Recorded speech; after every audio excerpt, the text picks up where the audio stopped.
All right. Up in the motherfucking building. Episode 020 of the Harry's Drinking Again podcast. I am your host, Harry Too Scary, aka Mr. Harris, live in effect, kicking it off right. Hit these motherfuckers. You still gunning for that 90 subs? Going for that 100. Follow us on Instagram at Harris Podcast. Cash App Harris Podcast. We're up on Twitch under Harris Podcast and Podbean. Harris is Drinking Again. Hope everybody had a good week. Again, tonight's show unofficially sponsored by Pacifico and New Amsterdam Vodka. Hey man, shout out to $1 Million Worth of Game. Okay, can I get me a little liquor sponsor? Putting in work over here, man. Hit that. Producer, thank you. Cut that music off, man. Oh, that's not my one. This is the one right here, baby. Episode 020, 20 weeks in full effect. Consistency be the key. Talking some shit tonight. Getting started a little hour early, man. The 9 o'clocks. They're a little rough. We'll probably kick this show off. It's going to be at least a 2-hour show tonight. Maybe 2.5. It just depends. Who taps in? I know Ray's tapping in and Justina. Justina's on standby. Just Unique, a.k.a. The Twerking Trucker on YouTube. Go check out her channel. Her and Ray starting up their channels. Kicking it off with Harris is Drinking Again. Rocking, man. Hopefully you've seen the clip. I posted the 016 clip. Took me a fucking month. Summer schedule, kids are out of school, work, yada yada. Trying to balance a lot of stuff. But thank you to everybody who's liked and subscribed so far, been listening and tapping in, all the artists. Again, Chino Boys, Down the Rage, S.A. Habit, Steve Monroe, the whole Dubtown crew. You know what I mean? Mr. KOG. I'm sweating like a Hebrew slave. I didn't turn my air conditioning on because I'll be blowing, so I wanted to keep the window open out there, but I'm gonna have to take intermission. And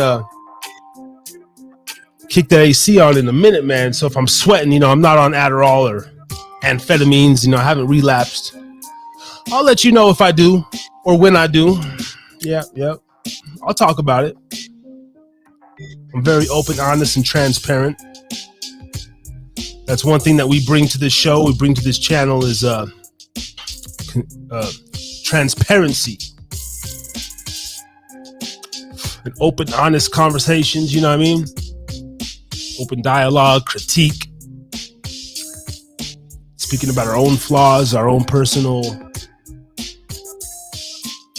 fuck-ups. Now, I know it's still semi-early. The YouTube algorithm seems to be more sensitive in the PM, in the AM, evening PM time. But we're gonna rock with it and hope. We haven't had no claims or nothing in a couple of weeks. That's good. I haven't gone off the deep end too much, and I believe my levels are right. I can hear myself perfectly clear. I checked everything except the levels. I'm pretty sure the levels are good. Let's just go up in here. We got about three people. Shout out to y'all. You know what I mean? Can I get just a one in the comment? if you could hear. A fucking fuck you emoji, finger emoji, something. Now we should be good. We should be live and direct. Tonight's topics. Outrageous gas prices that's affecting every American right about now. Okay.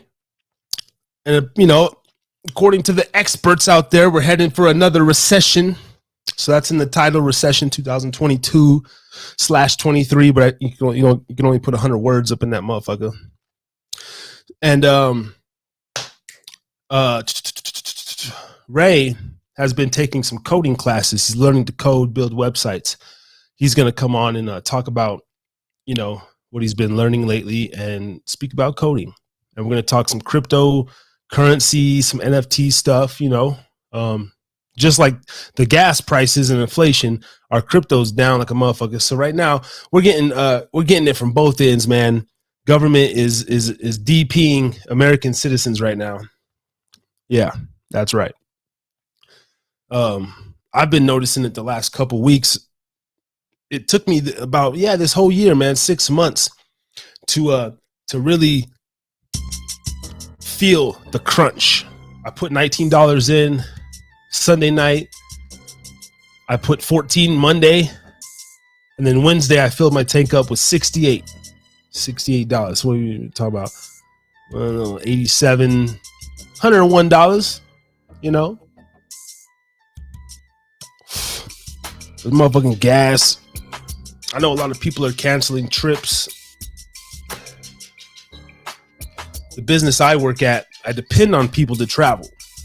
And it's been rough, let me tell you. We're all down about 30-40% of what we were making last year. Like, the travel's worse this year than the last 2 years. You know what I mean? Well, probably 2020, it was no travel, but and then you factor in inflation. Shit, we're basically like 50%. You know what I'm saying? Making like 50% less what I was making. Crazy. So we're gonna talk about that later on in the show. I do have some. I'm gonna go to Forbes. I'm gonna pull up the Wall Street Journal and maybe one other source, and I'm gonna pull some stats. We're gonna read some stats and stuff like that. Waiting for my boy Ray to get up in here on that.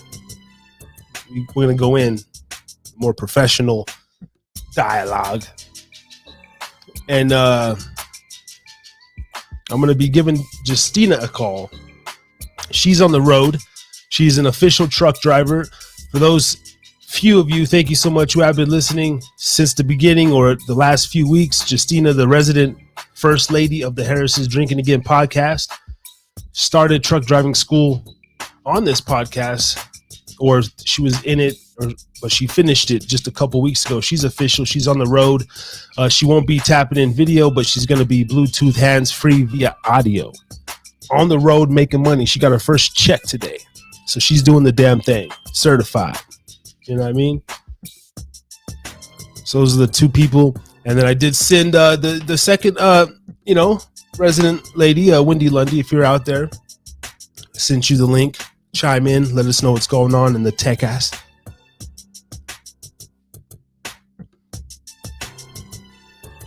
And last week, my album, Desert Underground Volume 2, this is Volume 1, but Volume 2 is now available on all platforms.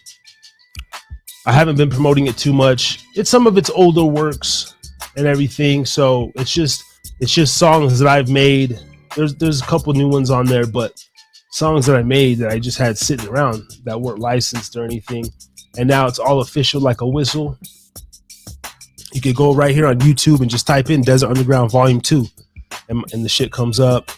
Spotify, Tidal, everything. Give me a couple streams and shit, man. I get a penny or two in a couple of months, But that shit adds up, man.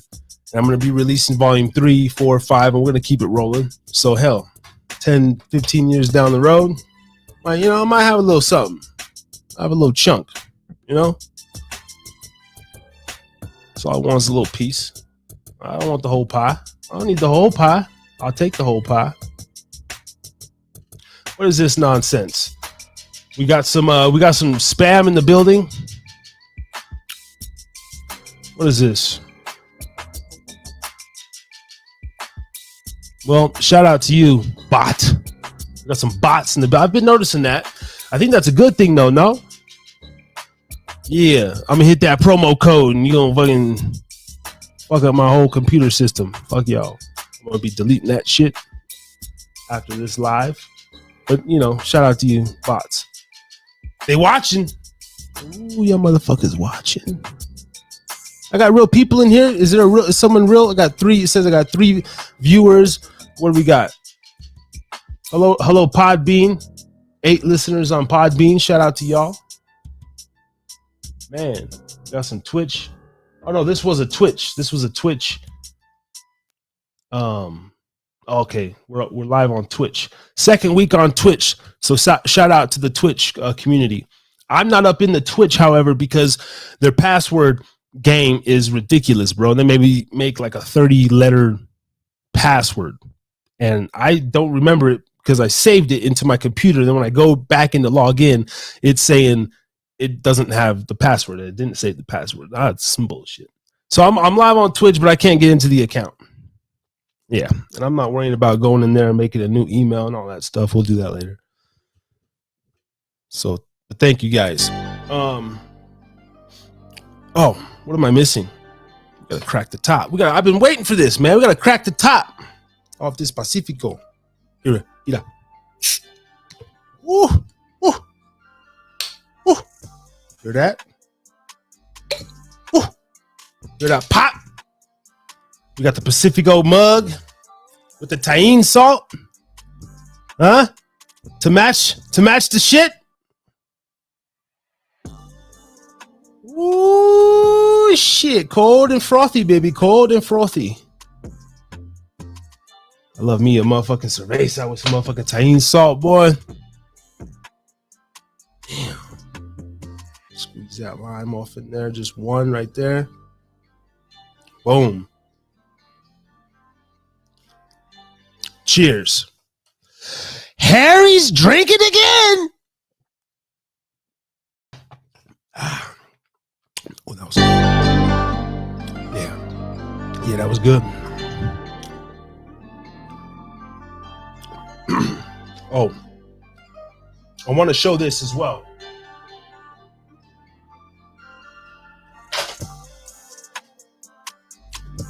I got a nice setup here. Put a few $1,000s into my little setup, my room studio. I'm building a booth here in the room. Oh shit, motherfucker sweating, perspiring and shit. God damn. Should have wore an undershirt. I can't lift up my armpits again. Don't let me do that, y'all. No, I have to edit that shit out. Sweat, like I'm telling you, man, it's like 78 up in the crib. I'm gonna go cut the AC on in a minute, but anyway, some of the best headphones in the motherfucking game, the DT77 Pros from the Buyer Dynamics. I had a pair of these years ago when I first had my first studio, when I first bought everything, right? These headphones right here, man, are some of the best sounding, best fucking quality earphones. I've yet to, I'd be using these little shits because they match my Mac. I got this little gold thing going on back here. But these right here, Mike Tyson uses these on his podcast right now, the Hot Boxing podcast.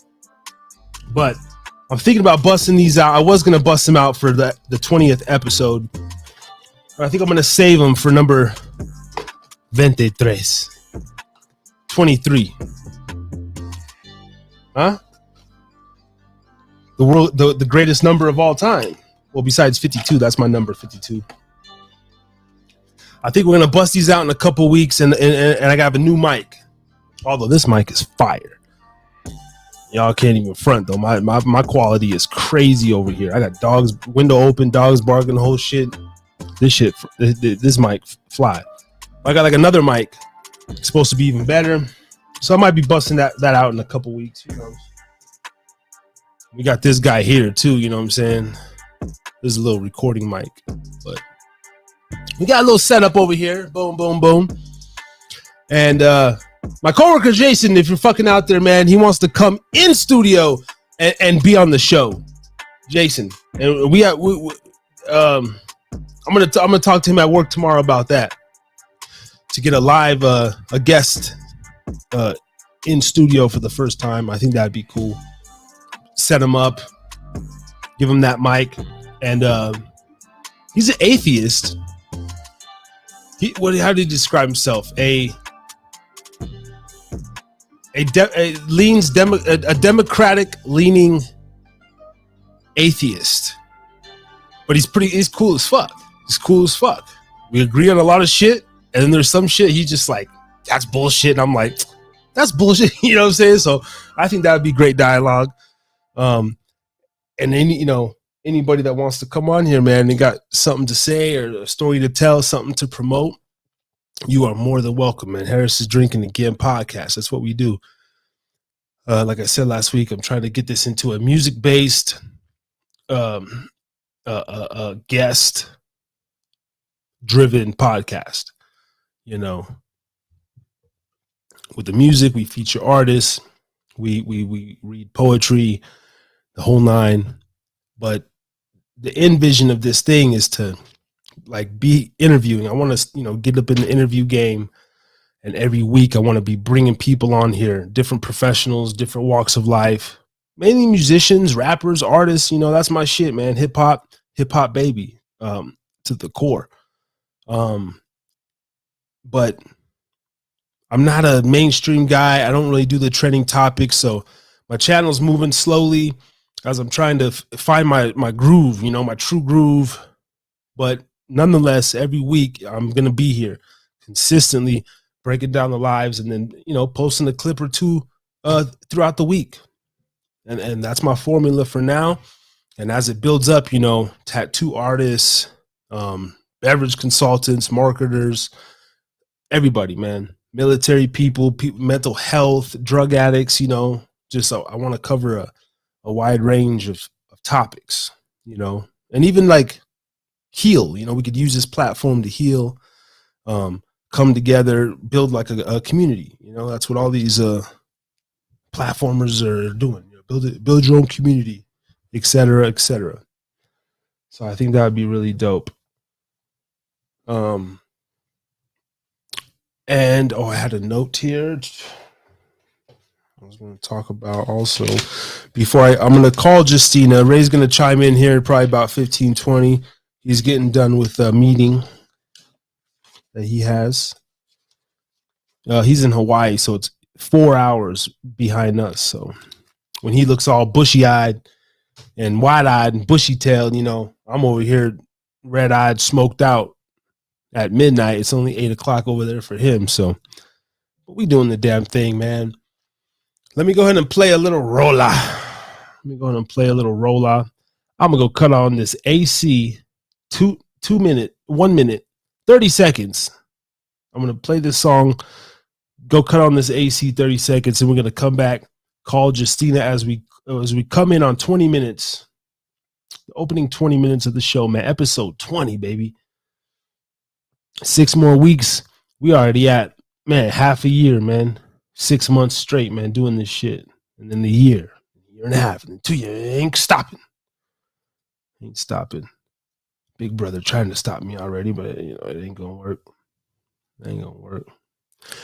So yeah, Desert Underground Volume 2 out on all platforms. This one right here. Oh, we're gonna wait for Ray to play Bitches up in here. One of the classics. Andre said last week, man, he said, "Woo, bro." He's like, bro, no girls are gonna play that song. And I said, well, contrary to your belief, I said bitches are some of my biggest supporters of the song Bitches thus far. A lot of women like that song. They've asked me, where's that song at? Now it's out in the world for you to hear. It's great. It's great for this day and time. Oh my God, I would love if that just kind of blew up and went viral. It's so foul. It's so offensive. It's beautiful. and so creativity, so creative. I'm always high this time of year. Yeah, I'm feeling fucked. I'm gonna cut the AC on. I'll be back in 30. Yeah, I'm feeling fucked. I'm always high this time of year. Yeah, I'm feeling fucked. Stone blown in my dome, chilling in the pickup truck. I'm always high this time of year. Yeah, I'm feeling fucked. I'm always high this time of year. Yeah, I'm feeling fucked. I'm always high this time of year. Yeah, I'm feeling fucked. Chilling with my cousin, popping pills, getting hella drunk. Yo, check it out, man. I like to get high. I'm the type you see drinking when you drive on by.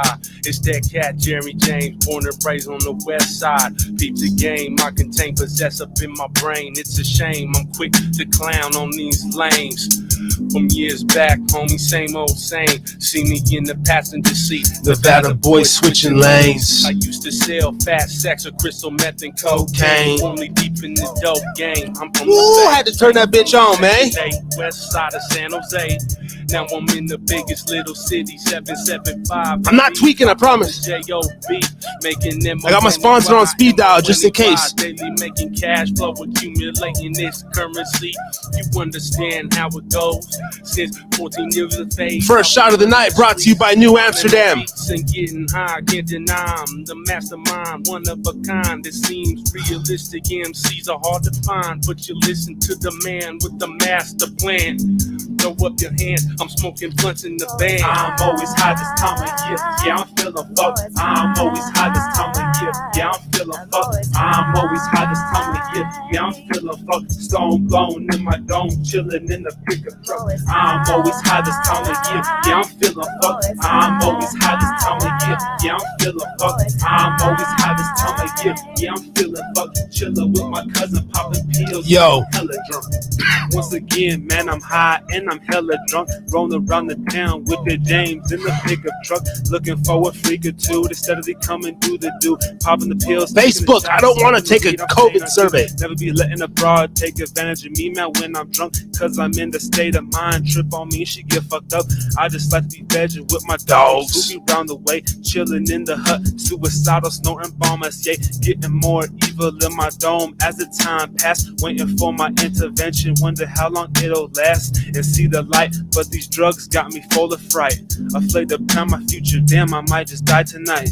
Second verse, I rehearsed to disperse with mine. I got the thirst, and I'm worse like the cats that cocked the nine. So reject the CD, man, or press rewind. J. Jane spits knowledge in the game, hard to find.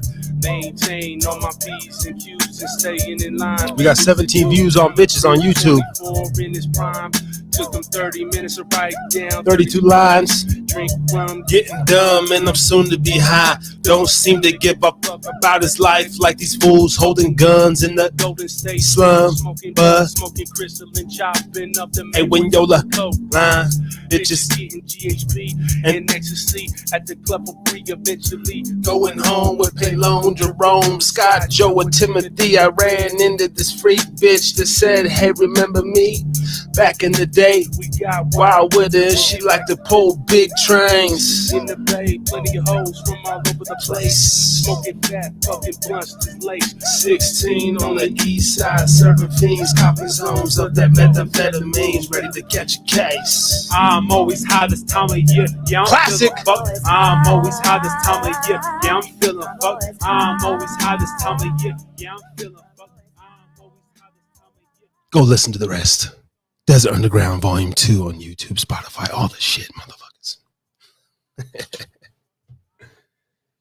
That one right there, though, man. He's drinking again. All right, man. Oh.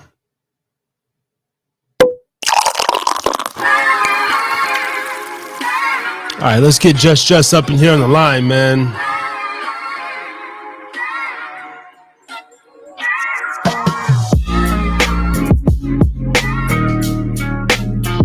First lady of the Harris is Drinking Again podcast. On the line.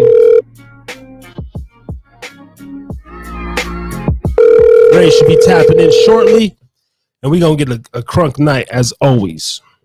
She might be driving through the mountains and them hills, so she might have to call back.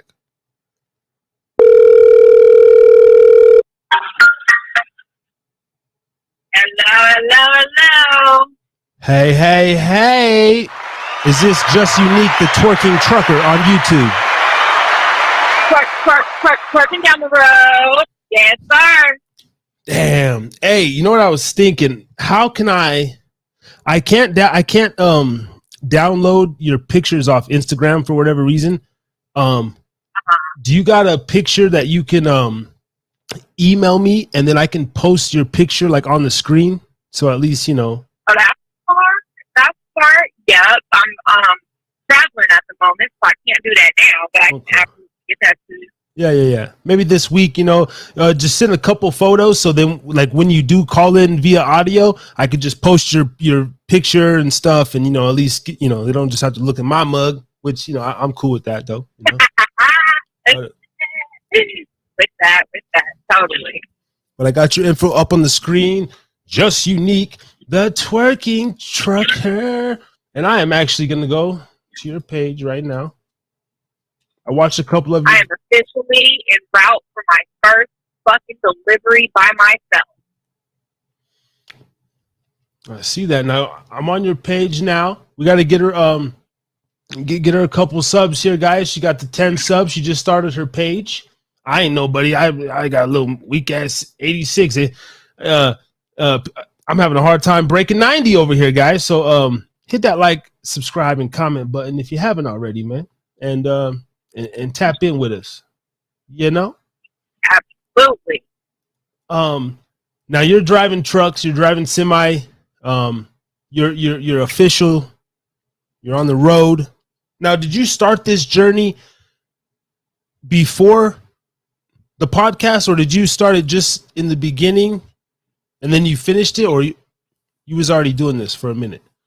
I forget. So I had everything in motion to start truck driving school when I hopped on the podcast with you. So I don't think I had started school yet, but I had already signed up for school and I was waiting for my start date. Okay. And while on the show, you became official like a whistle, and now you're starting your own channel and you're branching off and man. But see, I love that because you know how they say birds of a feather flock together, and you know, show me your friends, I'll show you your future type shit. Yeah. You know, and so it's good to see you just making headway, simply saying you're going to do something and then doing it. I'm going to get paid from this trucking shit. Now you're getting paid from the trucking shit. I'm going to finish school. You finish school. I'm going to start a YouTube channel. You start a YouTube channel, you know? So. I was going to have weight loss surgery. I had weight loss surgery. I lost, 50 fucking pounds? Yeah. Oh. Yeah, man. As we go into this, just as we keep going into in the future, man, sometimes, you know, and I know you're good for this as well. Having to cut ties with people. The fuck off, yeah. Even if they're family, friends, like, you know, myself, like if I became toxic or, you know, whatever, it's in your it's in your right, your prerogative to be like, you know what, I ain't fucking with him no more. Every time I go on there, he bring me down or whatever it is, you know. So gotta go. At least I'm gonna put you on timeout if anything. Right. I don't think enough people do that, actually. I think a lot of people like to keep I think a lot of people like to keep, maybe they don't know that there's energy vampires, but a lot of, you know, people like to keep them around, maybe women, keeping bum ass boyfriends around, you know what I'm saying? Going to work and they just sitting home smoking weed, scratching their nuts, playing 2K all day type shit, you know. Sound like my baby daddy though. And then coming home and sweating you, talking about, well, you didn't do this or you didn't do that, or oh, you got off at 5:30. Why are you home at 7? Where the fuck you been? Motherfucker, I stopped taking shit before I left work and I was taking my time wiping my ass. Right, and I took the long way home so I can get a piece of my mind before I had to come home with your shit, nigga. Real talk. Take me back to days with my baby daddy. I was pregnant, working 18-hour days. I come home, and this motherfucker over there talking to Snow Bunny. That was the girl's nickname, Snow Bunny 2000 or some shit. Fucking sending pictures of the dangling and shit. I'm like, you got our 1-year-old here. I'm off working 18 hours, or, well, was it 18? What? No, 16-hour days, motherfucking, and you don't work, so all you gotta do is fucking sit at home and take care of the kids, and that's how you spend your time, and then I come home and you wanna argue with me? Cut it out. We live and we learn. Took me a couple times, I eventually learned. Cut that shit out. Gotta go. What's the last like family member or something that you remember having to like cut off? Anybody recently or anybody close, cousins or brothers, sisters, dads? Truth be told, like my family did cut off for a long time. Like when I was like 16, 17, getting ready to graduate, you know, my family, except for my uncle, his wife, my mom, and one of my cousins and her 3 girls. They were the only ones that really interacted with me. And I always say I'm the black sheep of my family. When I say that, I say it so literally, because when my mom told my grandpa that she was pregnant with me and that it was by a black man, my grandpa, now mind you, they're from Little Rock, Arkansas, so he didn't approve. Well, the moment I was born, that changed his whole perception in his life. And he loved me dearly.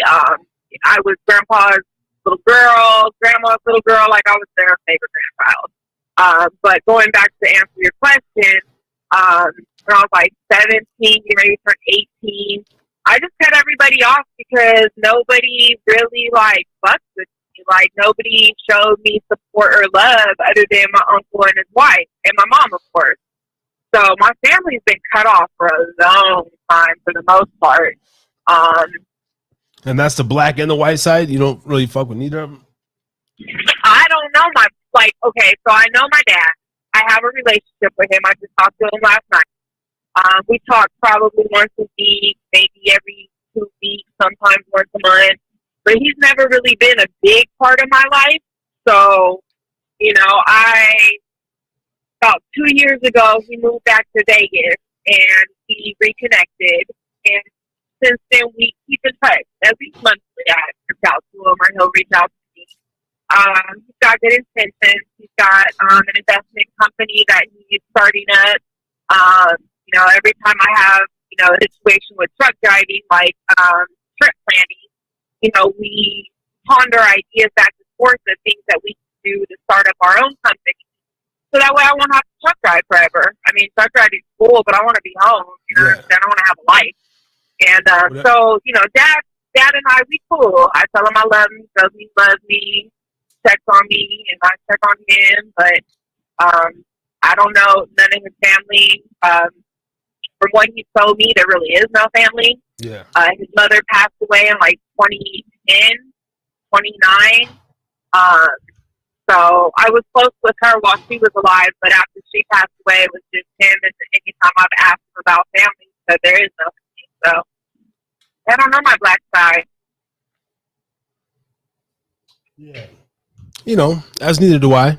Raised by white folks and Mexicans mostly.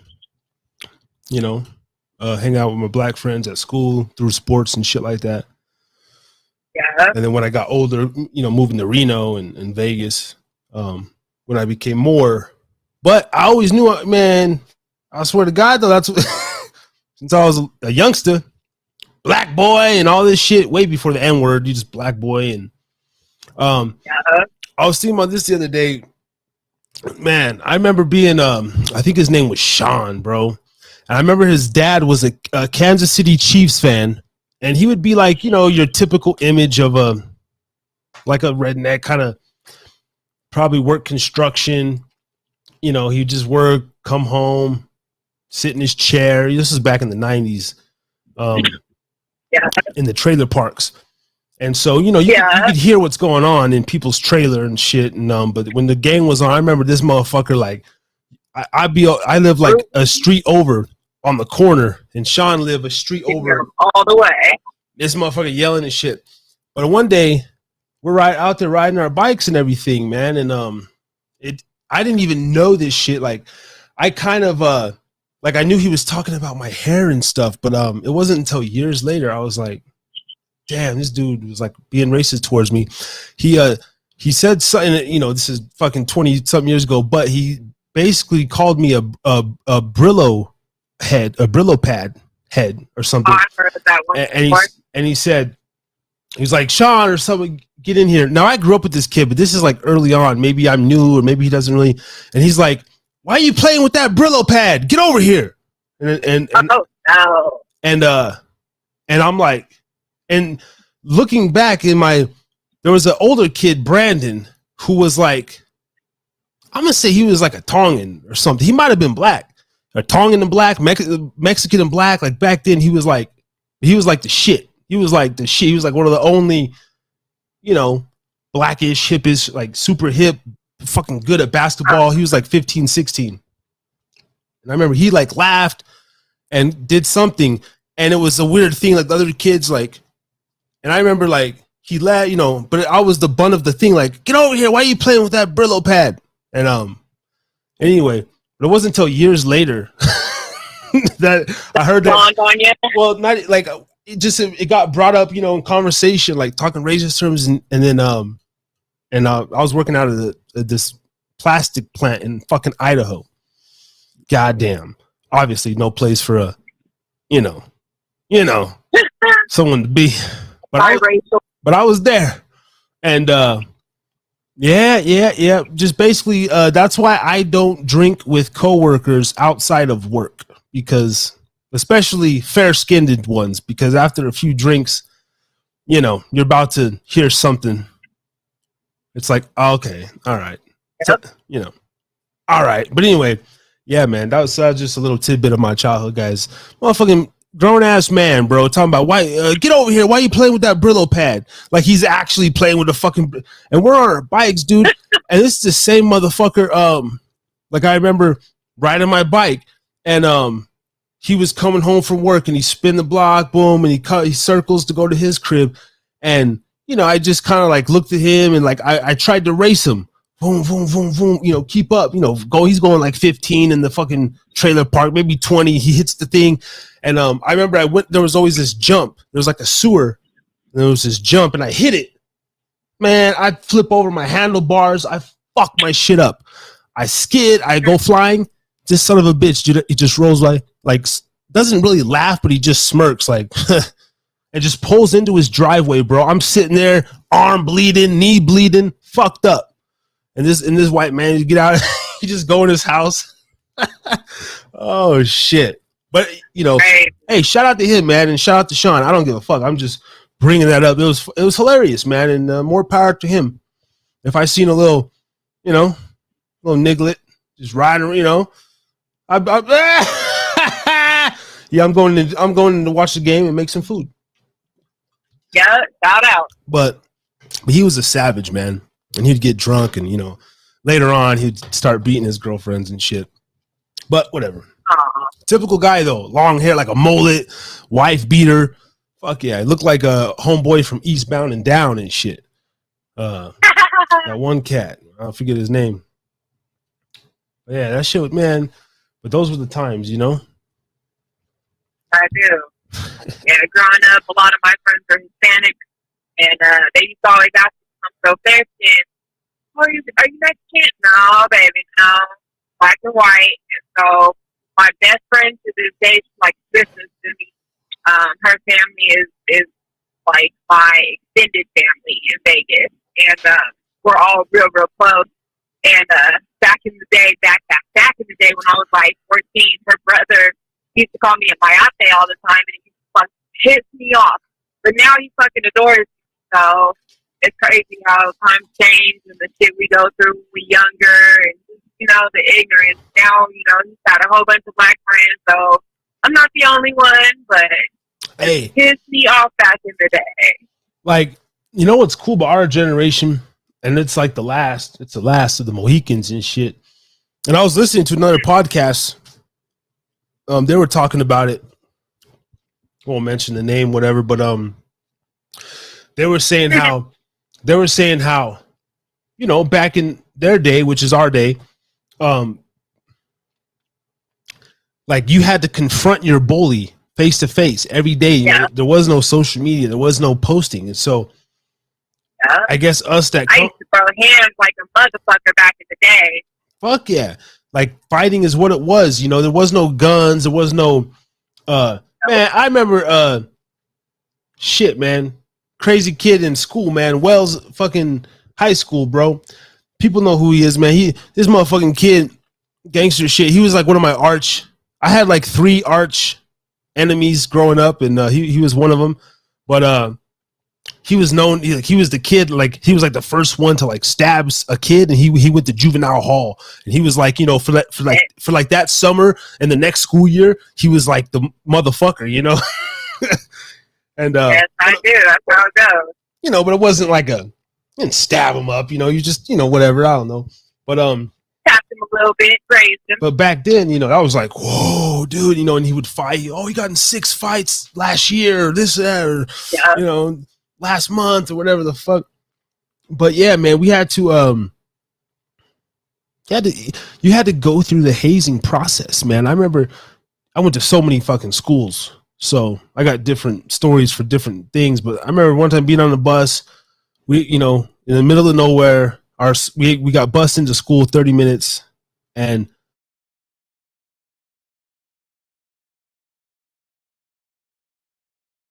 kids were on the bus.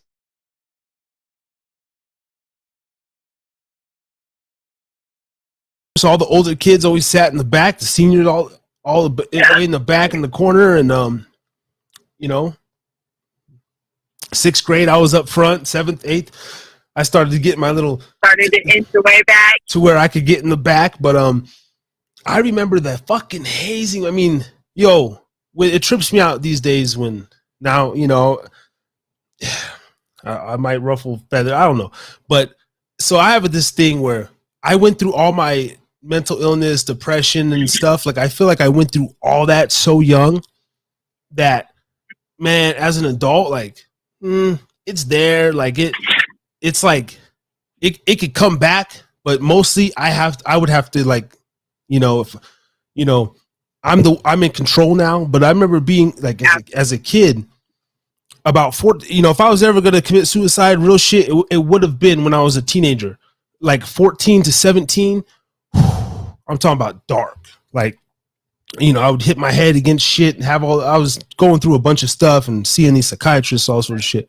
But I was like really dark. And I just left my psychiatrist. They finally gave me a clearance to be normal again. Hey, welcome back to the whatever, you know, yeah, whatever normal-ish is, you know. But took me about 4 years, but I made it. Yeah. But I remember you know, as a kid, it's like, even nowadays, these kids posting, and the kid, you know, he makes fun of your post as opposed to, or maybe the shoes you had on in your post. But back in our day, it was like you just come to school with some funky shoes and they're going to laugh at you all day. Like, you're going to get cracked on. You know, there were times I literally, and not even, when I say commit suicide, like not at the hands of kids and stuff. It was just like puberty, taking so many pills, my brain chemistry. I was fucking weird. I was like fucked up, you know. I was on a lot of SSRIs and shit and all that, you know. So who knows, man? I could have been one of those backpack. I could have been the next backpack ooter. You know what I mean? So do. But having to face that every day, getting on the bus with this older kid and then when we got off the bus stop, I'm talking about we live in like basically like a village, to where there's still no escaping that dude. Like there's still no escaping your antagonizer. Maybe for a few hours, but if you want to, like, no kid wants to come home. Well, back then we didn't want to come home and then stay inside. We came home, dropped our shit, eat a snack, we was out until night. And so I would always want to go out. So every day you would have to go face your antagonizer, learn to fight them, or just learn to throw, just talk some shit back and but build that fucking thick skin, so thick to where, now people like,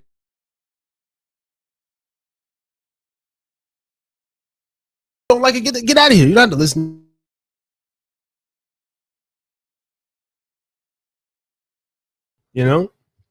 Like it's weird. So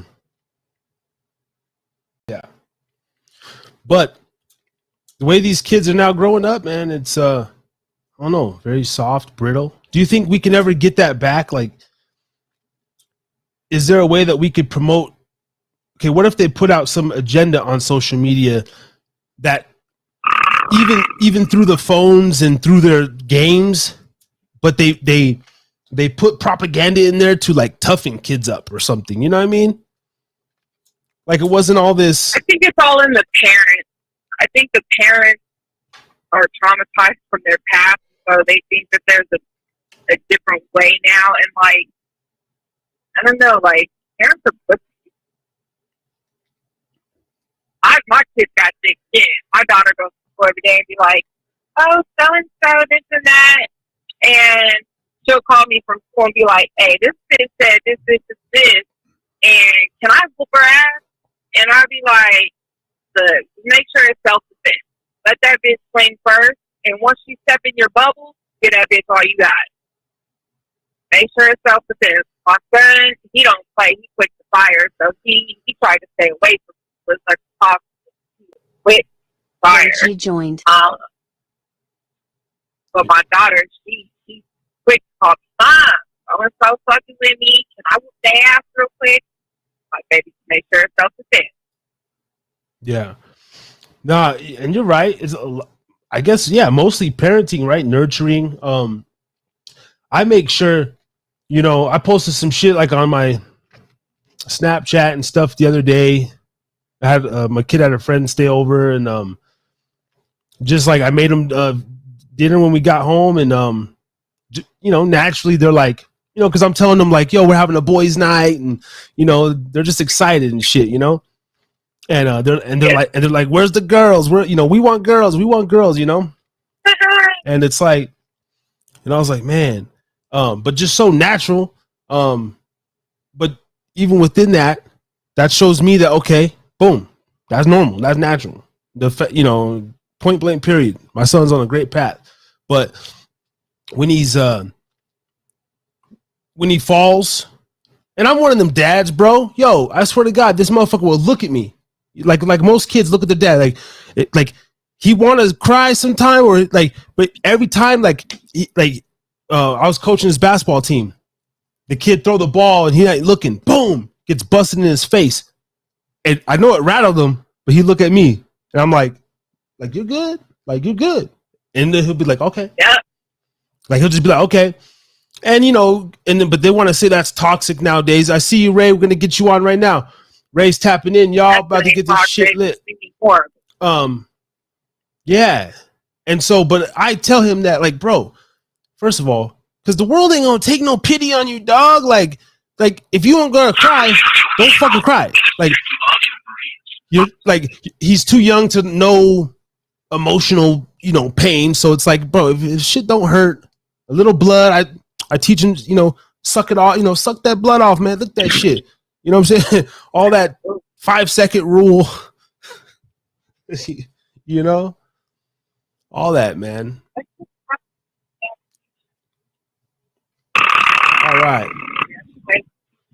All right. Hold on 1 second, Justina. Let's get Ray up in the building.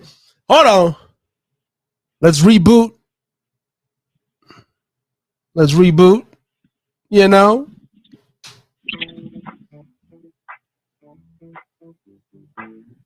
Oh. Coming to the stage. No stranger to the Heritage Drinkin' Again podcast. He's been here since day one. Ray G. What's good? My life over here. Who we got on the line, brother? Who we have on the line? Who we have on the line? Is that just? Nice to hear Yeah. you again, Riding girlfriend. my Yeah. first load. Yeah, yes. Oh man, hold on one second. I'm trying to. For some reason, I don't think I'm getting the full screen over here on my screen. For some reason, this I see Phil C. What is it? Oh, let's see. How come I'm not able to? I don't know if Melon just changed her stuff. Anyways, if you see me, closing this eye right here is kind of fucked up. I can see from my left eye.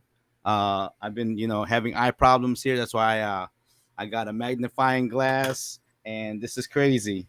Our boy, Actually, yeah, go ahead.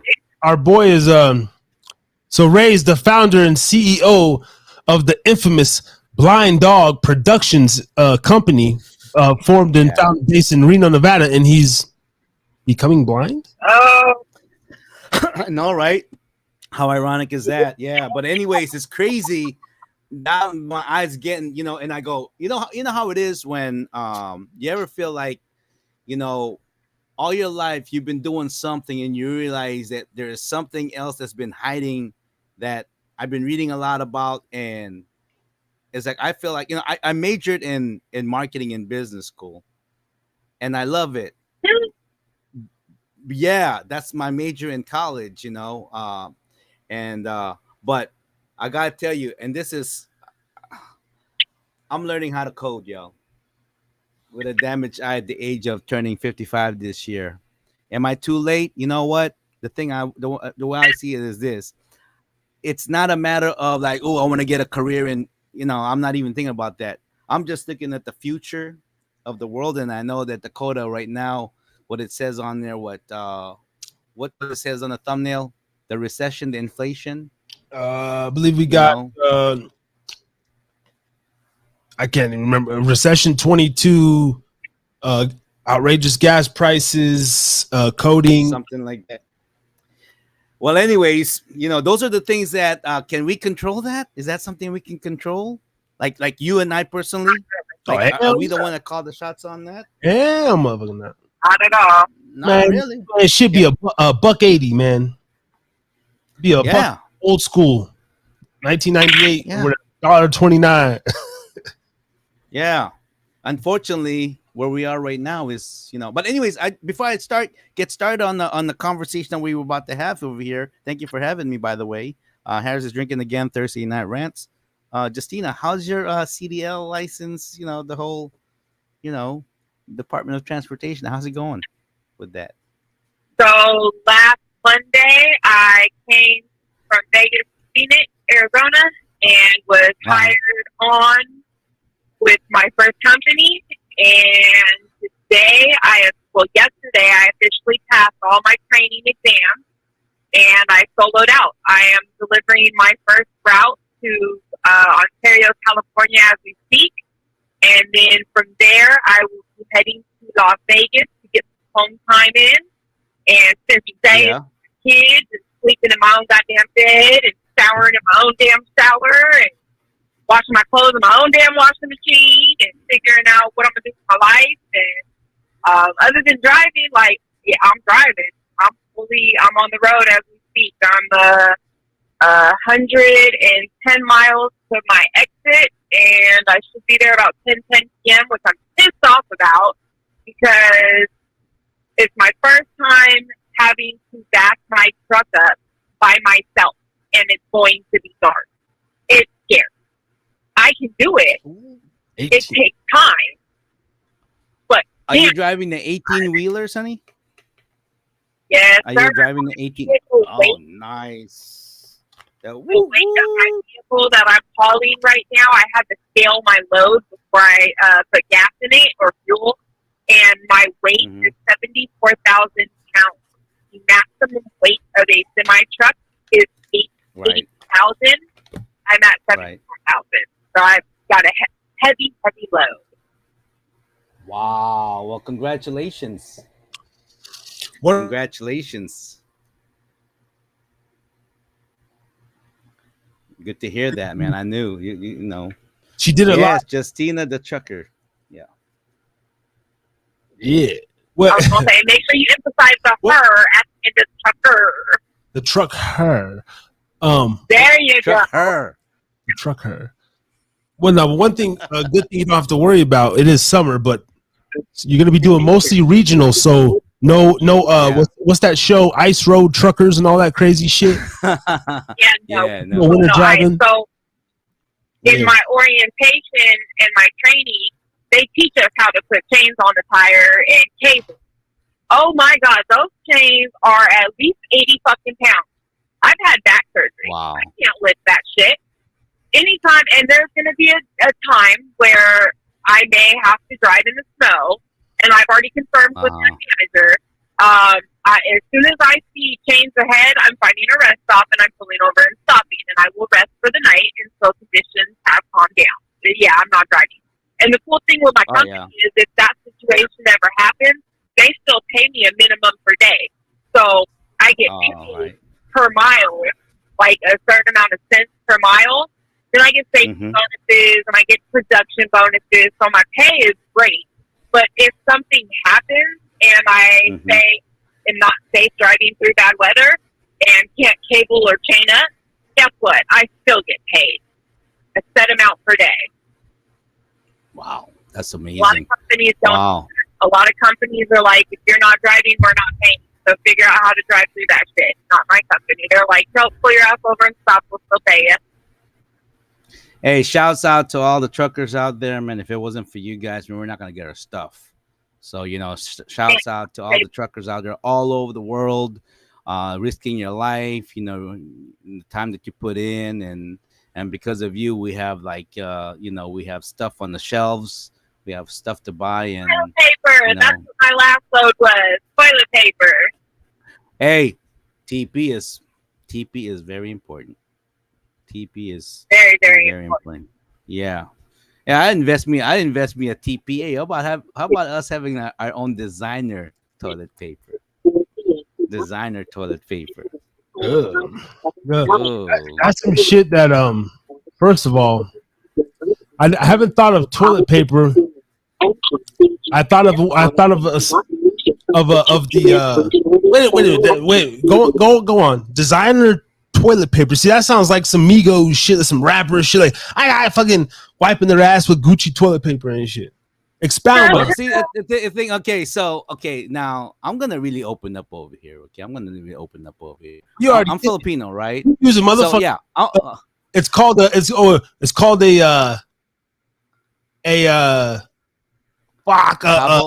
tabo. Red cup. Oh, you know about that shit. Yeah, man, the tabo, man. Any couple do.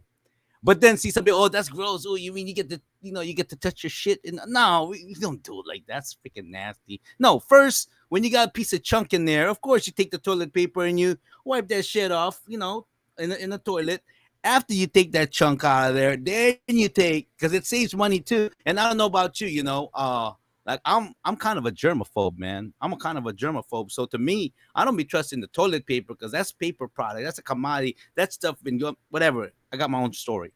I take the tabo, which is just a piece of like a bucket, put it with some water, wash my ass, and then I wipe with the toilet paper, man. So it's a 3-part process. Take the chunk out, wash your ass, wipe your ass. Yeah. That's hey, gonna stay clean. I told you about the knew this girl in Logan, Utah that was a foreign exchange student or some shit. And she was like straight up goddamn foreigner, like what's she? No, I'm just gonna say Vietnam or something. I was like it was some Middle East shit, Afghanistan okay. I forget the exact shit, but she's goddamn Israeli or that shit. Yeah. She's one of the it'll come to me. It was a specific thing, but tripped me out, and she would puff, man. She liked to drink, wasn't a big puffer, but or I could be mistaken. Maybe I was over there puffing and she was just sip a little, but I was over there puffing. The first time I had to go take a piss, maybe a shit, eating some pizza, whatever, and go in her bathroom, man. She had a little dorm, little place. There was no fucking toilet paper. Like I'm looking around, I'm just like, oh, she probably just didn't restock it. Not allowed to shit in here or something. I just, open up a little under the sink. Hey, toilet paper. And she's like, she comes to the door like laughing. Oh my goodness. I forget you Americans. Like, I don't use toilet paper. And I'm looking around like, I'm like, you stupid Americans. We don't wipe our asses, dumb fucks. Now, I've been in situations where, see, Ray, me and you, and situation. I mean, I've been in bachelor mode like a motherfucker. I wipe my ass with socks, t-shirts, coffee filters. Wait. When there's still doo-doo or when it's gone? Nah, because that doo-doo smell, that thing be staying, and it's like, it is when you got. Yeah. No, but I'm saying like just in general. Hey man, I gotta. I keep a clean asshole and shit. Oh, okay, gotcha. What I'm saying is, just in general, like I've lived to where, like, I swear to God, bro, since my kid was born, type shit. Right. I've only been like domesticated that long, bro. I'm talking about, you come over to my spots before, like TV on the milk crate. I'm sitting on milk crates, bean bags, and then literally I lived across the street from a motherfucking Dollar Tree or a Family Dollar, one of them, and it was cheaper to buy those dollar coffee filters than it was toilet paper, bro. And I remember I would just sit there. I went through probably about 6 months, wipe my ass, like not even buying toilet paper. Like basically, wiping your ass with coffee filters. No, but I have it, like you can still, you wet it, you run it underneath the sink, you get in there, and it's actually abrasive, so it gets a little shit off, and then of course you do your basic shower, scrub your ass. Well, my question is those when you were doing that, it wasn't clogging up the toilet, my brother, is it? I lived in the coffee filters. I lived in an apartment, no, I had no issues. Some of them I throw in the trash, but no, what if your toilet doesn't get backed up, but your neighbor downstairs like, hey, where's my toilet backed up all the time? Oh, because I'm over there using paper. Now that I think about it, that's why the maintenance came over one day and said there was leaking from upstairs. I don't know. Yeah. Yeah, you know what? Who's doing that fucking cheap motherfucking brother downstairs, man? Hey, man, wiping his ass. But now I be on that fly ass motherfucker. Hey man, I be on the fly shit. So while we're on this, I don't know how do we get on ass wiping, man? Come on, man. What the? I know, man. I know. Completely away from the subject again. Nowhere near. Like just my fault. That was my fault. But I gotta bring up the top vote because the toilet. That's what's causing recession, motherfuckers. Recession is causing the toilet paper. Is in the gas. The gas and the toilet paper. Damn! Now you know what you just did right there. Now everybody's not gonna because of all the inflation. Okay.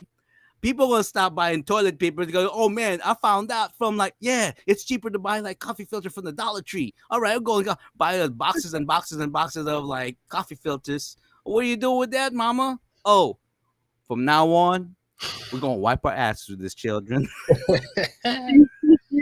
Man, bro, tell me that's a good idea though. It's hey, whatever has to be done, man.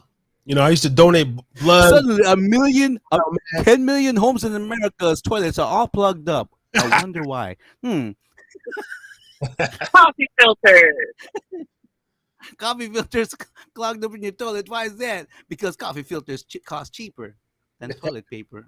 And then as soon as they catch wind, coffee filters skyrocket. We got to go to the next round, guys. Now, Yeah. Anyway. Oh, that's too good, man. That's too good. See, I don't see why people cannot get entertained. Are you not entertained? I mean, we're talking about like coffee filter to wipe your ass with in place of toilet paper, motherfuckers. Come on. But I was saying, in this particular girl, I looked down, and I don't believe it was a red cup. It was like a pitcher, like almost like a flower pot with a little spout. And she's like, "Are you?" like I use this and everything. And I even asked her though, I was like, no, I get it, like, because you know, you have to, you know, soak the vagina. You can't just. I was like, if you go pee, bro. I was like, well, what if you do take a shit? I'm like, because you know, it's still kind of like, right. Like you know, the chunks. you still, Yeah, it gets caught up unless you shave down there. well, unless you, I mean, unless your diet's super healthy. I mean, because even I've taken like, you know, you take those clean ass shits where you wipe and it's like, I ain't like, damn, like the first wipe is like nothing. See, yeah. And I do have a lot of those shits because you know, I still drink a lot of water. I eat my greens and shit. Right. And, yo, I be hearing some of these dudes in the motherfucking stall, man. When I go in there to simply take a piss, man, and they're yeah. me, bro. I swear to God, that ain't me. And first, I wake up every day, every morning, like clockwork, drink a glass of water, a shot of ACV. I start making my coffee, and I take a shit within the first 8 minutes of waking up. Sometimes the first 15 minutes every morning. So, are your logs shaped either S or C's? Are the logs do they like either C or S? Because they said if your logs are like shaped like an S or a C, you're healthy. Your intestines healthy. I mean, they have a little curvature. I don't know about no there S. you go. Then You know, but then again, like the morning shit just be like a nice smooth.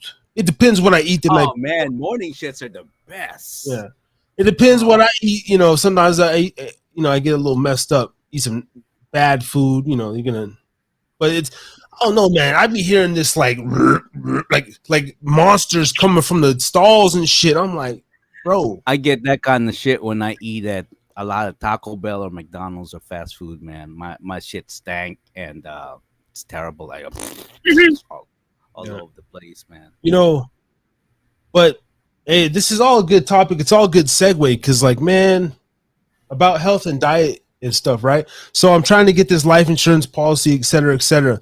And I just they came to the house and did my blood work and, you know, make sure I'm worthy of the policy, and I'm all good though. Everything's in green. Like, did you get the term or did you get the one that's got cash value or what? Which none of that. This is just a basic ass shit. You know, if I live, you know, the next, not even nothing, a little 30 years, and I'm gonna get into all that term whole life, but you know, whole life. Yeah. Hey man, if you have any question about that, let me know. Like I told you, I got my insurance license. I know all about that shit.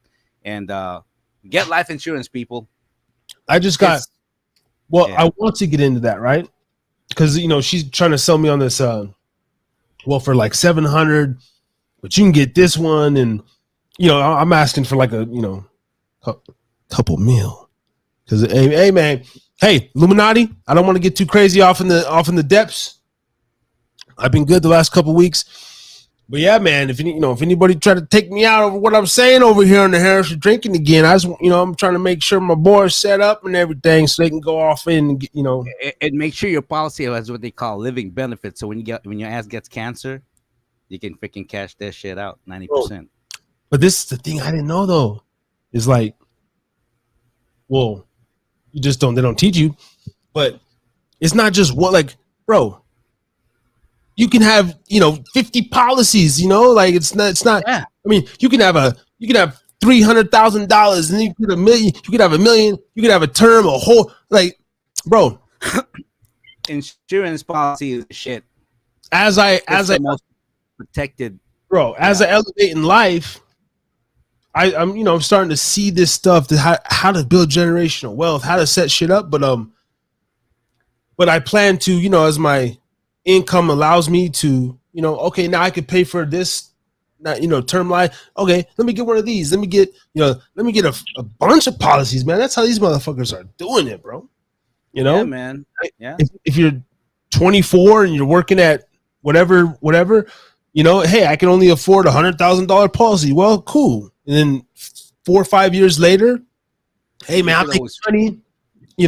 I want to get a $500,000 policy, or I want to get $1 million policy. Like, you could truthfully, you know what?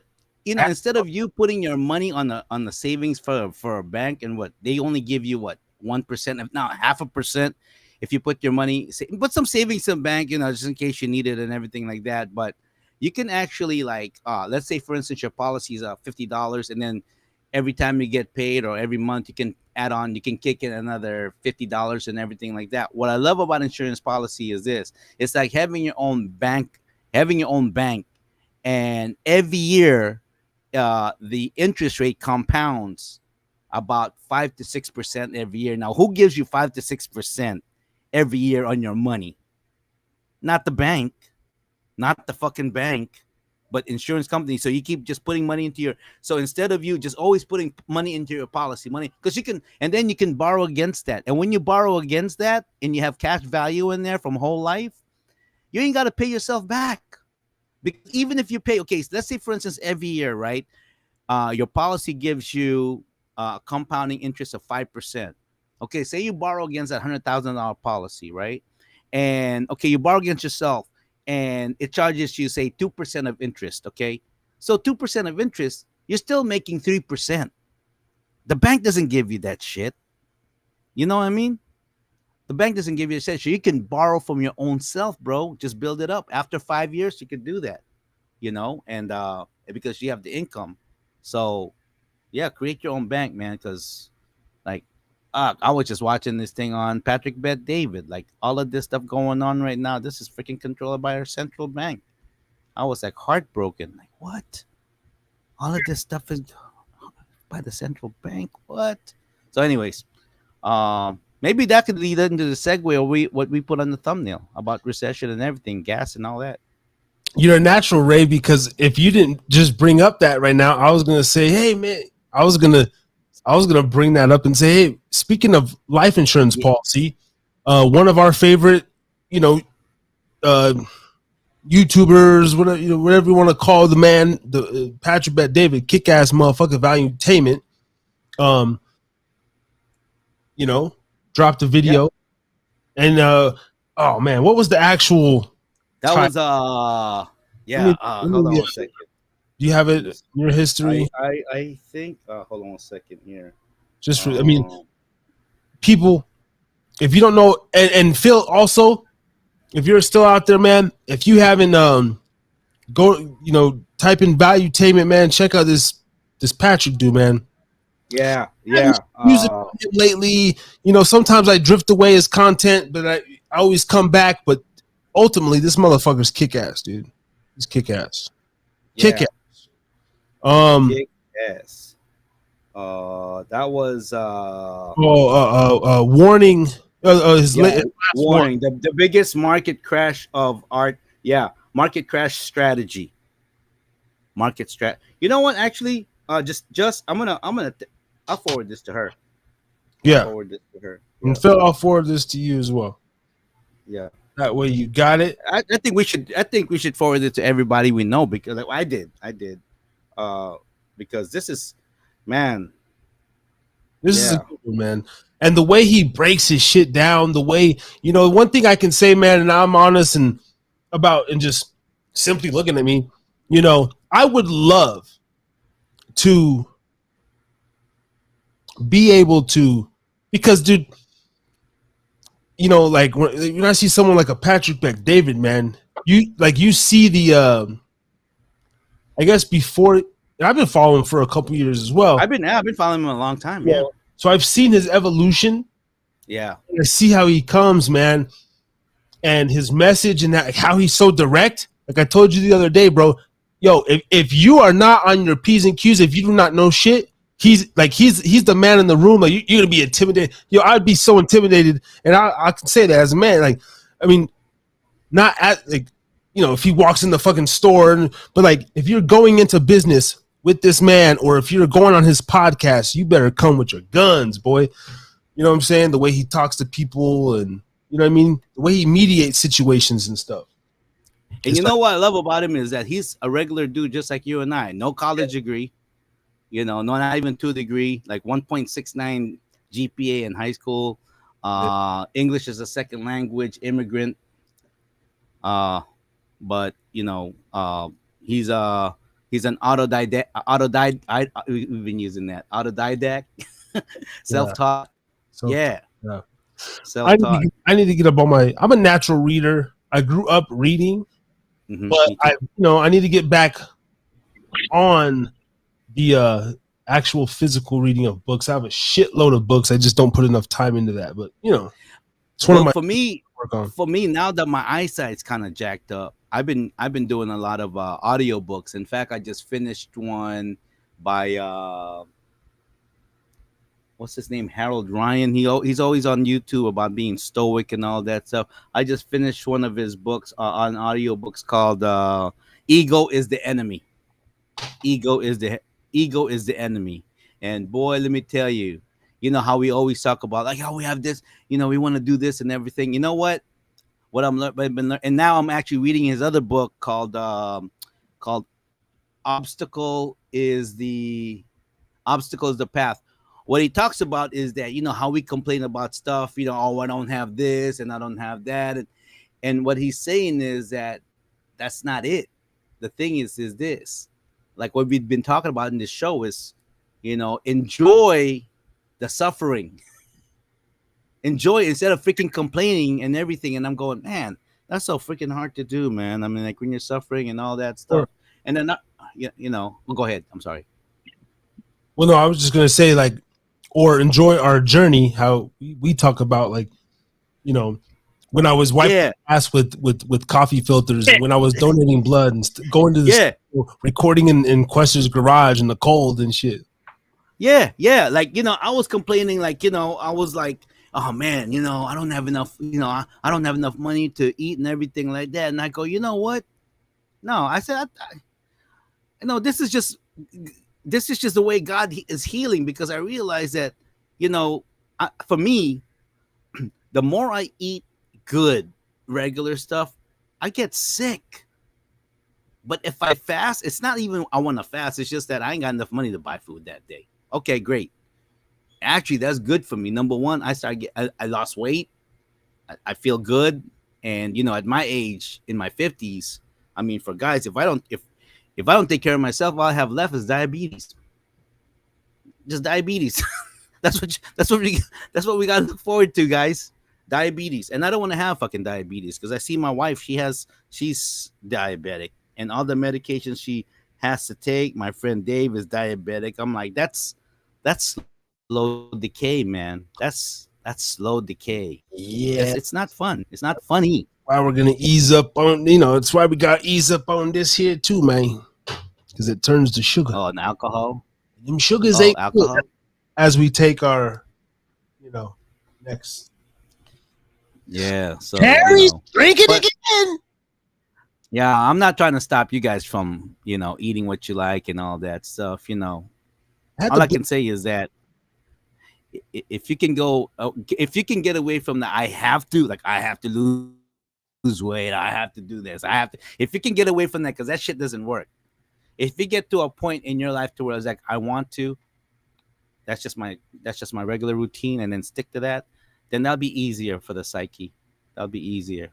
Because sometimes it's tough to say, oh yeah, I have to lose weight, or I have to do this, or I'm not going to eat this. And you end up reverting back. So I'm starting to train myself to not do that. So.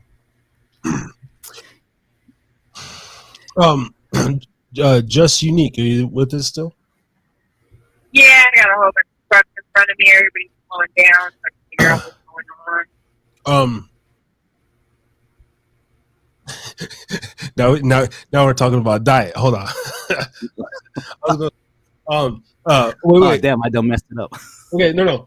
Okay, but I was gonna say something else. Okay, but in the beginning, going back to outrageous gas prices. Now that you're out there on the road paying for diesel, the diesel is even fucking crazier than the fuel. How much did it cost to fill up your truck or your company? Explain to us, what are the prices out there in Arizona? How are you feeling, even as a mom, when you go back home and you make all that money on the road and you come back and you got to pay? I mean, what's the price in Vegas now? Shit, because in Utah, hold on, this is where I have my facts, guys. I have my numbers here. Hold on. Doing better than me, because I ain't got no facts on me. I just know that when we filled up the other day, we filled up the semi-truck with diesel, and the total dollar amount was over $1,000. Well, how many gallons is an 18-wheeler though?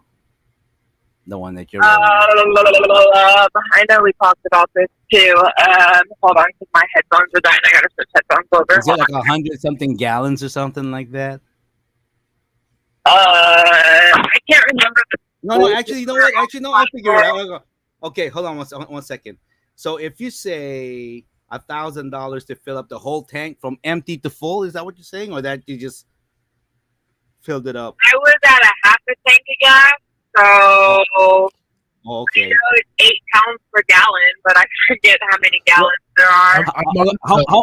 How much was it per gallon? Yes. It was at least Approximately 70, almost 6. I'm on. I will say I'm on gasprices.aaa.com. I don't know if it updates whatever, but according to AAA is what is nationally recognized. Yeah. Okay, they're saying the average in Nevada is a 596 for diesel. for diesel.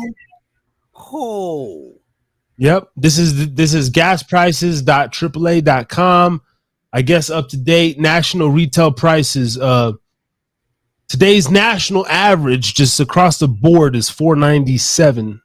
because about $5.69 here in Hawaii. As of 6/9/22. So, and look at this right here though. The highest.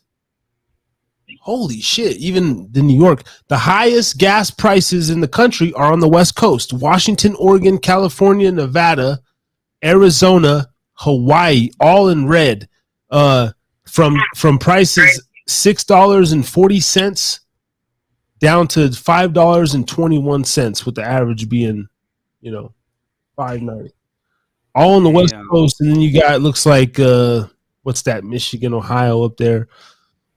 Other than that, Utah's sitting at and this is for diesel though. Wow, for some 4-gallon of gas, you're gonna spend about $20. Utah's at $5.05 for just for basic. That's not even 4 gallons. No, bro. No, Ray. No, it's getting crazy over here. I drove an extra, 2 miles to pay $4.79 because it was $4.99, $5.09. But shout out to Flying fucking J, the truck stop. Justina, you know about that. That's where we fuel at. Yeah. Yep. Shout out to Flying J, man. I go there because they're right off the exit when I go to work, and they were doing $4.79 when most people were doing $4.99 and $5.09. Damn. And if you get one of their service cards or their member cards, you get 3 cents off. Yep. Damn, that's crazy. Yeah. Oh, I've been using my fuel rewards and all that crazy shit. Everywhere I go, I'm typing in my number. Fuck it. Just to save 2 pennies. I type in my number because every time you fuel, you get me a shower. I type in my number. It's my other number that I hope it give me a shower. Hey, I don't know if I have it. Send that to me, and I will do that just to save some money, and then you'll build up points because I'm getting I'm still spending like basically $600 a month in gas. Damn, that's a car payment. Exactly. On top of my car payment, bro. On top of my car payment. On top of your insurance. On top of everything. It's crazy, bro, right now. I don't even know. That's the one good thing about me being on the road. My car is parked. I'm not putting gas in my car right now. All the more reason. If anybody got a couple of dollars, go ahead and cash app Harris Podcast. I'm just saying. Fuck. Hey, I don't have a car right now, and to be honest with you, I don't have a car right now. And so I'm over here just, I'm footing it, I'm busting it, and I tell you what, going into other than time, I'm not complaining because imagine that $20 is hard earned that you did. That's hard earned. Yeah, and then you're just gonna 4 gallons for freaking $20. I don't even understand. So on Sunday night, being a cheap fuck, I drove home with the E because I was like, I'm just not getting gas today. I'll get gas in the morning. I know my car, so I drive home with the light on, and then I get gas. I thought I had a 20 as I got $19. You know, I put 19 Sunday, drive around, and I think Tuesday, I put another 14, and then before I go back to work, I fill it up. I squeeze $68 in that motherfucker, which is like at the Flying J. I think it was like 14 gallons for $68. And I was like, damn, bro. And you know, it would have been 80 or 75 if I just went next door and paid $5.09. See, that's the kind of stuff that makes you age. Yeah. That's the kind of stuff that makes you age. That's the kind of stuff that stresses you out. Like, you know, almost like, you know, I was thinking about that. I've been thinking about that lately. You know, I'm doing okay. I make good money, but shit, it's like, hey, I don't care how good money you make. If there's fucking recession and inflation, man, you can make the best money. In fact, but I was sitting here like, how the hell am I still even, just getting by? I'm just like, just keep being smart. Like I'm a natural, frugal, naturally frugal. Because I'm naturally frugal. I was gonna say kind of pretty much like when it comes to actually being a consumer, like I have like things that I splurge on, like we all do, little things that fucking I'll spend it. I have my vices, of course, and I put my vices up there. You know, one day I want to conquer my vices. Where man, this shit would save me a lot of money just if I didn't smoke and drink. But I do, and I'm fine with it for now. Ultimately, I don't want to die smoking and drinking. All right, I would like to be a monk. Not really, but I really just want to be a healthy guy, completely sober. Kind of like my man's Ray here, man. I want to be I have to, because I'm a have to brother, bro. I have to smoke. You know, I gotta smoke. I got to. Now look, I don't have to do anything. I'm a man. I got willpower. I'll fucking adapt to any situation. So I don't have to, but I have to. You know what I mean? If I got it, like if I got some money, bro, I got some tree. Period. You know, but I've been feeling it lately. Just as far as like really seeing it, bro. Seeing the price of eggs, dog. Yeah. They're selling $7 a dozen fucking eggs, bro. Are you kidding me? Wow. $7 a dozen, bro. This is real shit. Oh, you can buy what I buy a $3.50 a dozen. I bought a $3.50 dozen, but I'm saying they got dozens for $7, $8, bro. And of course, that's mostly yeah. Oh no, that's cage free and all this shit. But even the regular, I believe it was an 18, the dozen and a half.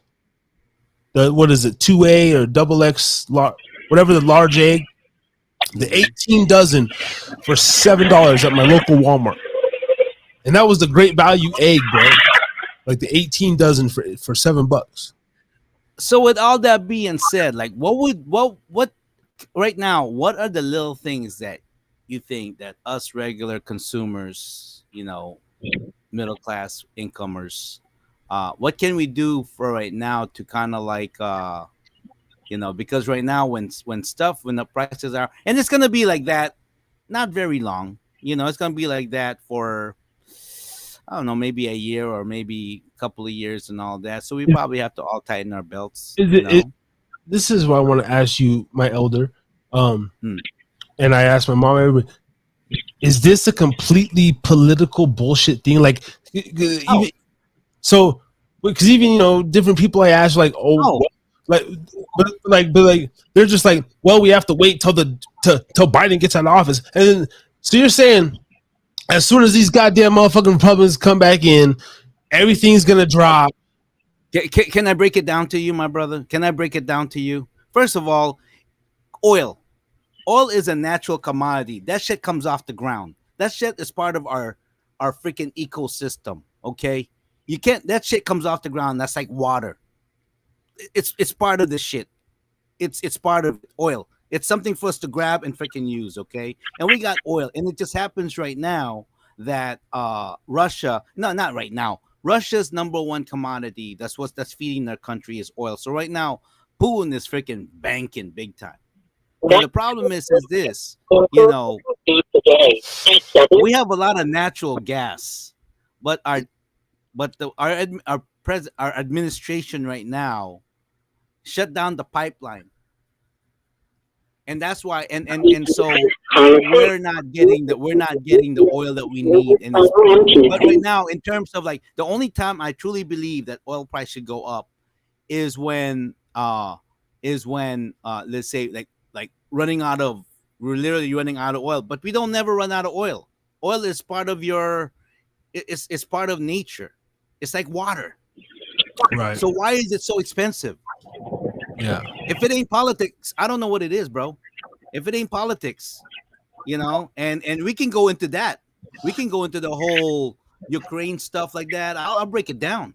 I've been studying. I had finally time to freaking figure this out, you know. So I'm like, wait a minute. We can go. Right. I want to ask you before. Okay. How you say? Because I don't know nothing. I don't know about whatever. It all makes sense, right? Because I kind of fuck with that as far as the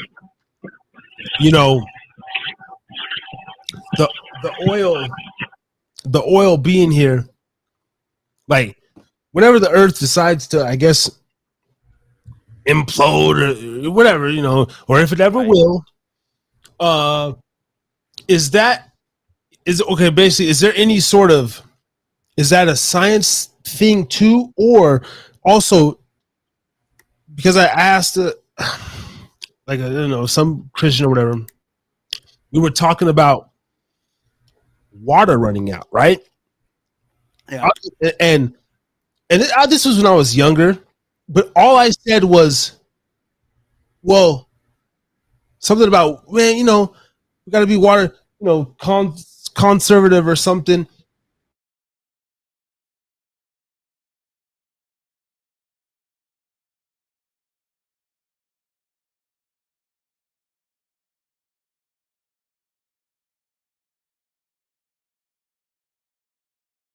That's why there's a shortage of water in California, because they haven't created a they were supposed to build this dam over there, and they haven't done it. They haven't invested in the infrastructure. That's why there's a shortage of water in California. A lot of our shit, man, it's all political. The goddamn show fucked up again, Ray. Look at my screen. Look at me, man. What happened to you, man? I don't see you. Like, what the hell? Oh, man. I wonder if it's because of what we're talking about. No, but seriously, man, this hasn't happened for like 3 or 4 or 8 weeks, like, or is this some shit again? Oh man, show's over, yeah. What? Not even over, but damn, bro. Are we not being recorded right now? It's still live. My camera like just went out, but it's not my computer though, bro. It's not my computer. Look, we just picked up a couple little tractions. I got like 18 listeners on Podbean. A couple people tapped in. My screen just went out. But we're still rolling though. But my screen is on though. Bro, your screen's rolling, but it's not. It's not my actual computer. This is Melon or this is Chrome. That's what I've come down to the conclusion of. But why would Melon's video service go there? Because just like last time, as soon as I exit out of, I could close down the stream. Right. My fucking camera works. The thumbnail I made is with my camera. Like, I don't know. What about Justina? Did Justina leave already, or is she still on? Justina, are you with us? I'm still here. Nice. Okay. She's with us trucking along. Now, my camera went down, guys. I'm going to stay on as planned. I'm not going to go ape shit. Yeah. But why? This is what I want to know. I can't be looking like a fucking jackass, like a fool on the motherfucking... You wanna reset it again and send us a new podcast? Nah. Can still hear fine. I know, Phil.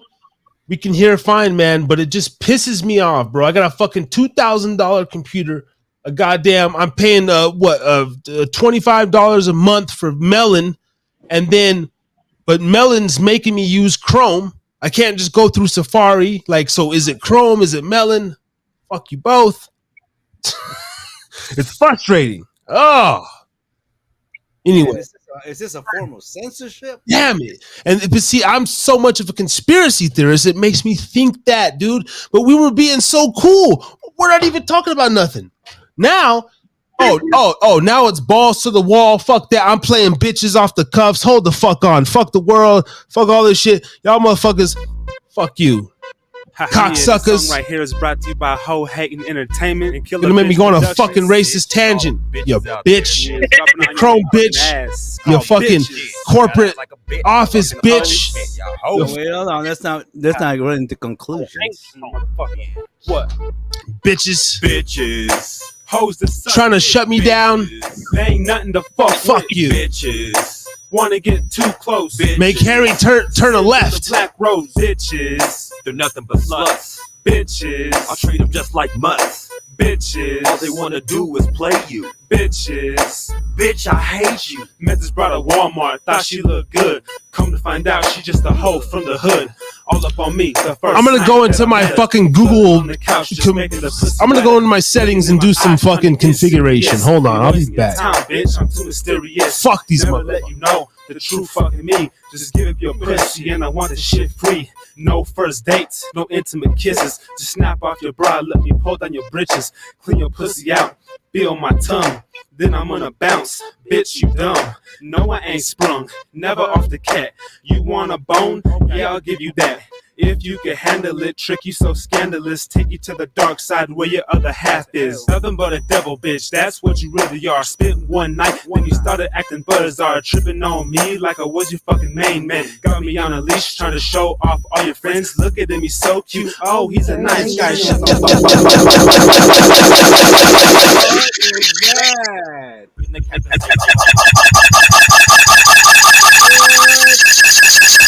Demonic sounding. Man, the devil doesn't want us to do this show, brother. Evil, demonic.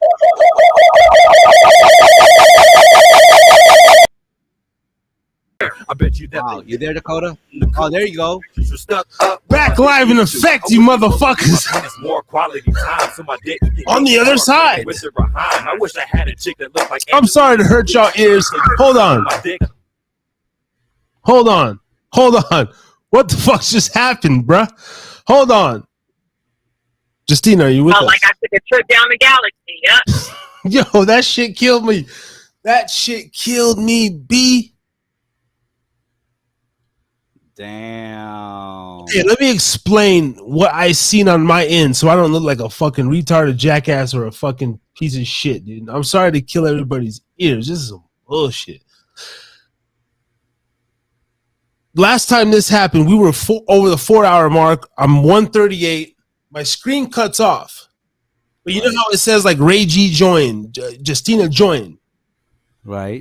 So I'm sitting here and I'm doing the test. I know it's not my actual camera. Right. I just had the thought in my head to basically like open up another tab in Chrome and then like go back into my live. But that's when it brings in that because it's like it's a cross thing. So I don't know. I just opened a new tab, clicked my link again. So I don't know. Now I'm back. Now you're back. Okay. Well, the show must go on. The show's going on. But why in the first place would it cut off? Like, for what reason? Like, there's no point for my camera to just, you know what I'm saying? That's the weird part. I'm going to call customer service, but as long as I can go for a new link and shit like that, bro, it trips me out. Sorry, guys. Right.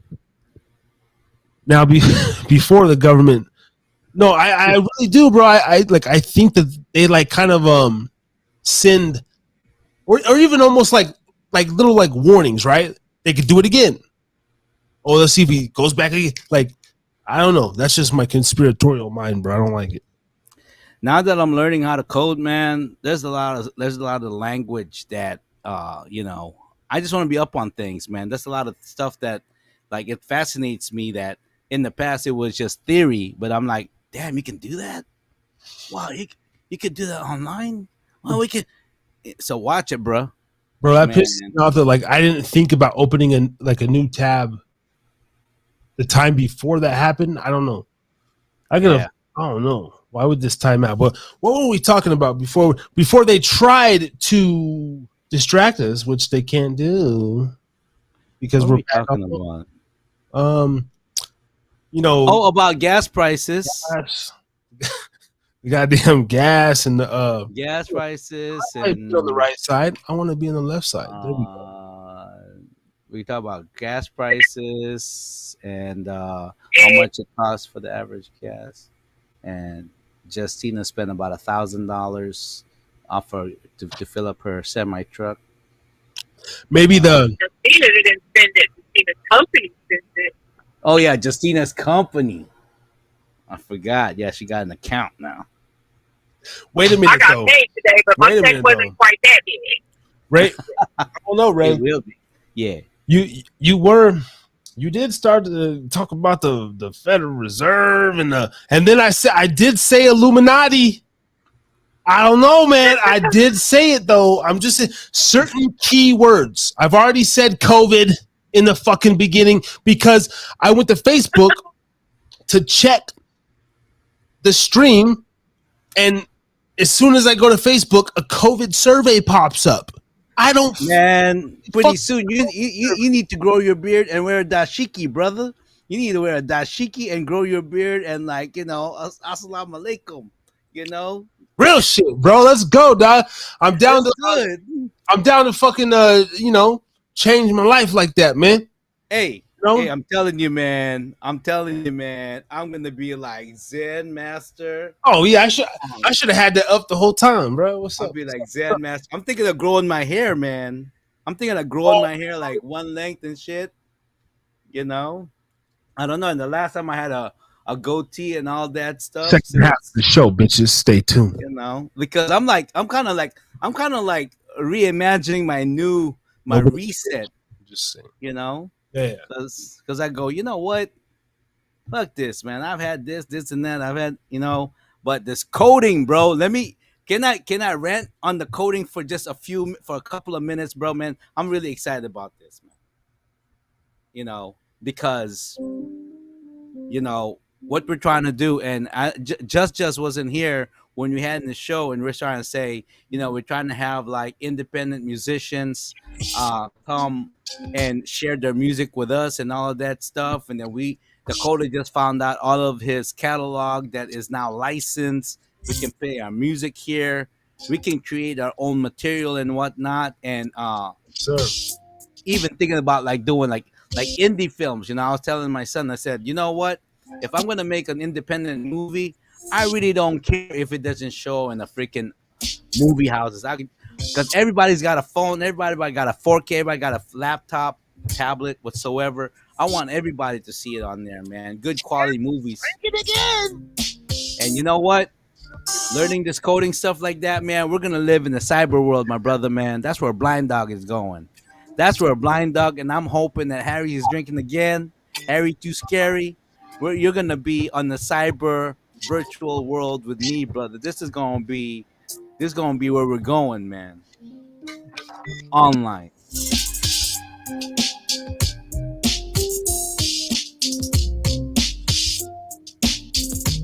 Coding, y'all. Coding. You get it. You get it and learn it, Ray. Yes. Like you say, man, just do this stuff here. I mean, think about it.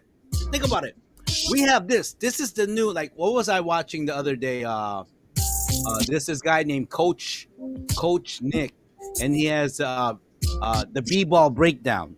Shout out to And all these people are talking about sports, and they're saying that this is the new TV because you get to talk freely. Like Draymond Green has his own podcast now, and he has his podcast after every game. And right now the finals is on, and he's breaking it down. And what I love about it is coming from the player's perspective.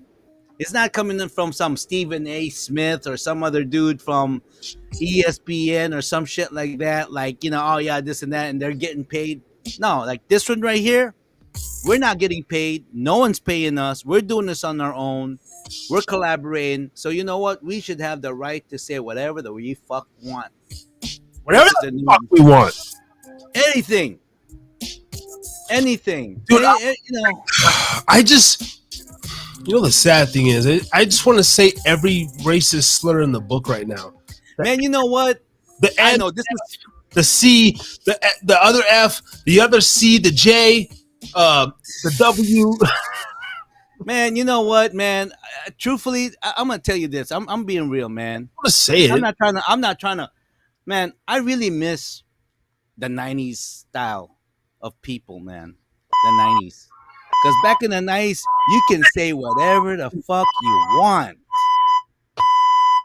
and it's like we ain't trying to push nothing, And if you get offended, Going on.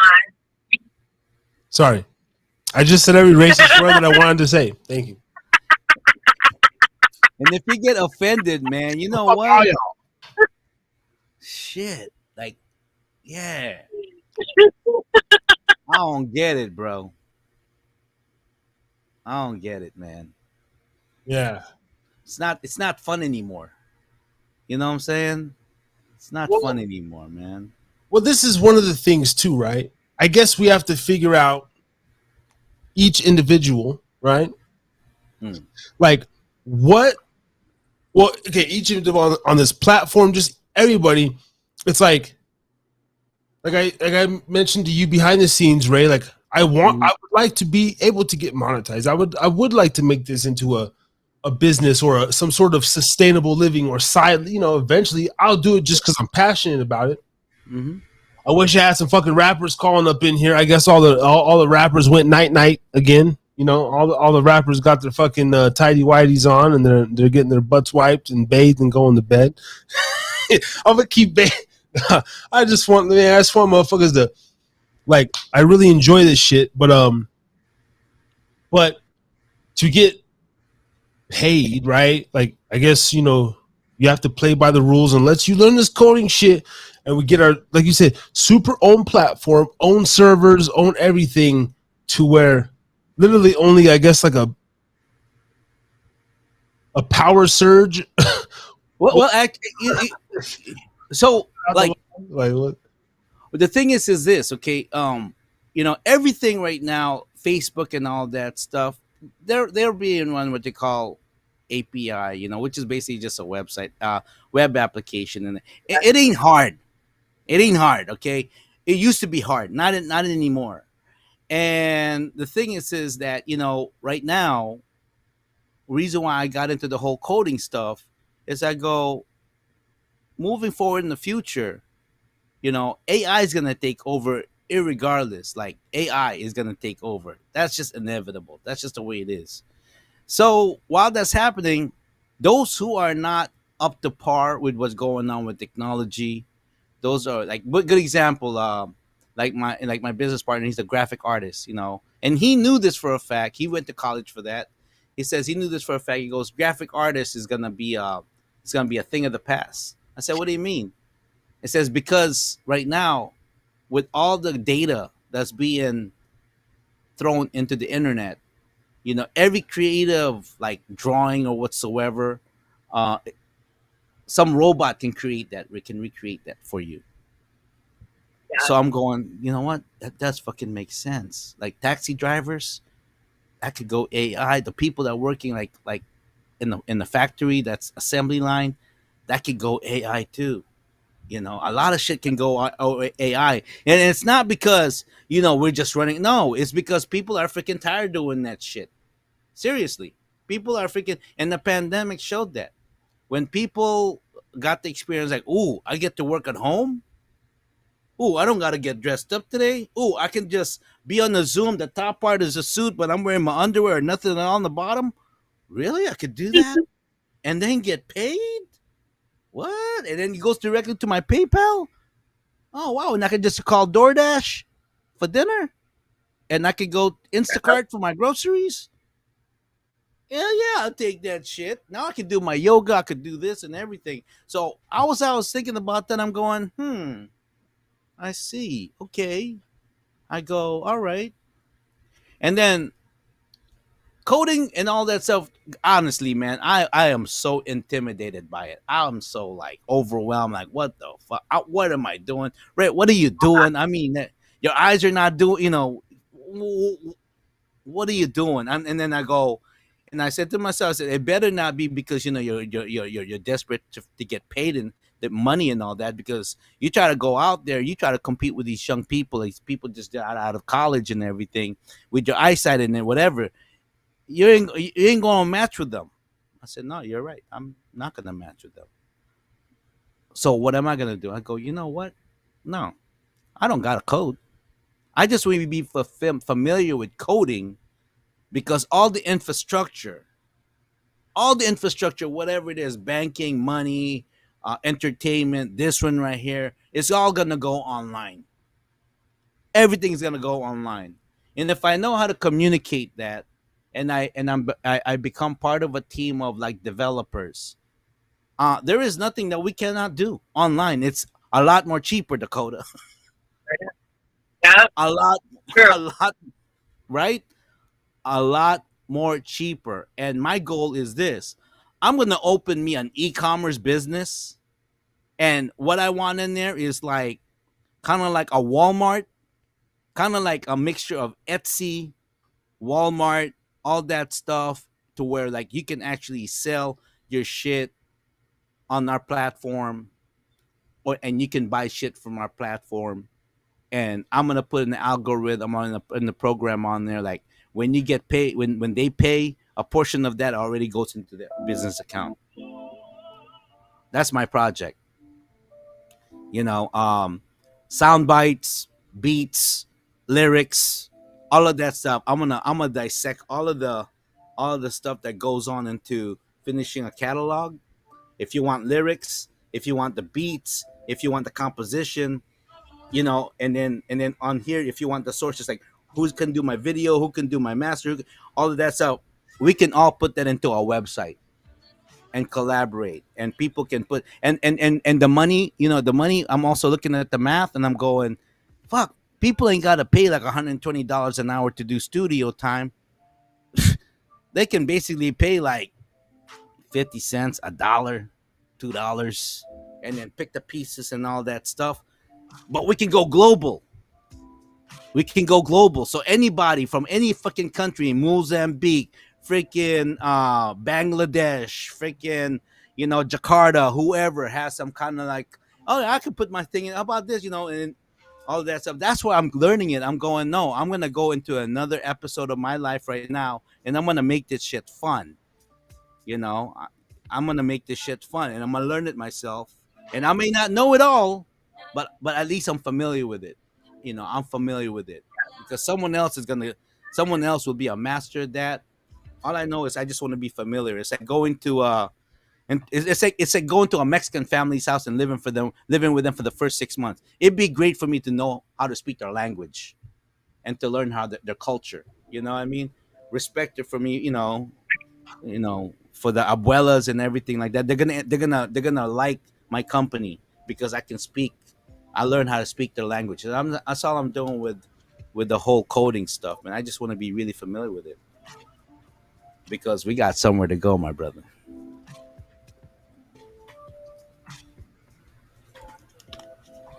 Absolutely. Now, you saying you want to be able to understand people.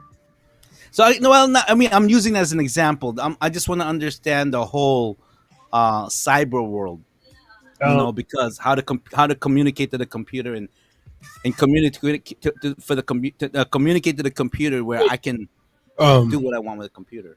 Which is you're gonna do exactly that. Yeah, man. Some dude. I wish this was the real guy. Some guy named Tom Ford on Podbean says, shouts out. Oh, okay, right on, Tom. which was, Tom Ford. Tom Ford. Hey, Tom Ford, kind of, Hey, Tom Ford. How you doing, Tom Ford? Nah, but And you related to the Ford family? right. No, but like Tom Ford, wasn't shoes and belts. Yeah, all the rappers be Tom Ford. He's some fashion guy. I don't know. Oh, for real? Yeah, like There's a fashion guy named Tom Ford? oh yeah.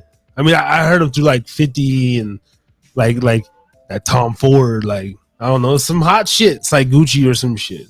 Hey, Tom Ford, hook us up and everything like that. If that was the real time, like he just like he's so bored. Like he's on his fucking yacht.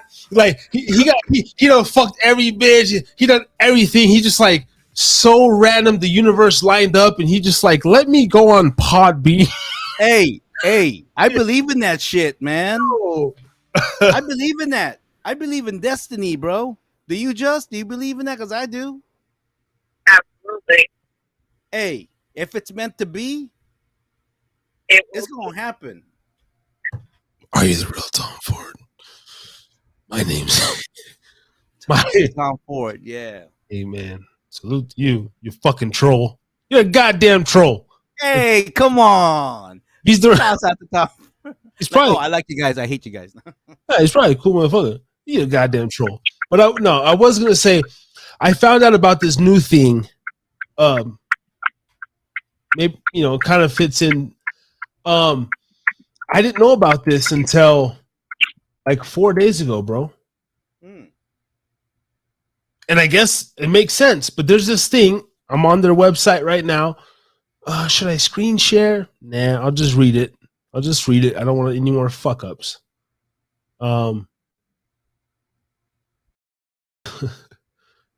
Actually, I will try to screen share. I want the people to see this, bro. This shit right here blew my fucking mind because I just took my first trip abroad. I went to Mexico 9 months ago. I'm trying to go again here in a few months. And of course, with the AirPods and everything, there's a device in the world that hold on, share screen, Windows, entire screen. I still haven't downloaded no porn or nothing on this, guy, so I'm good, man. I'm trying to get better.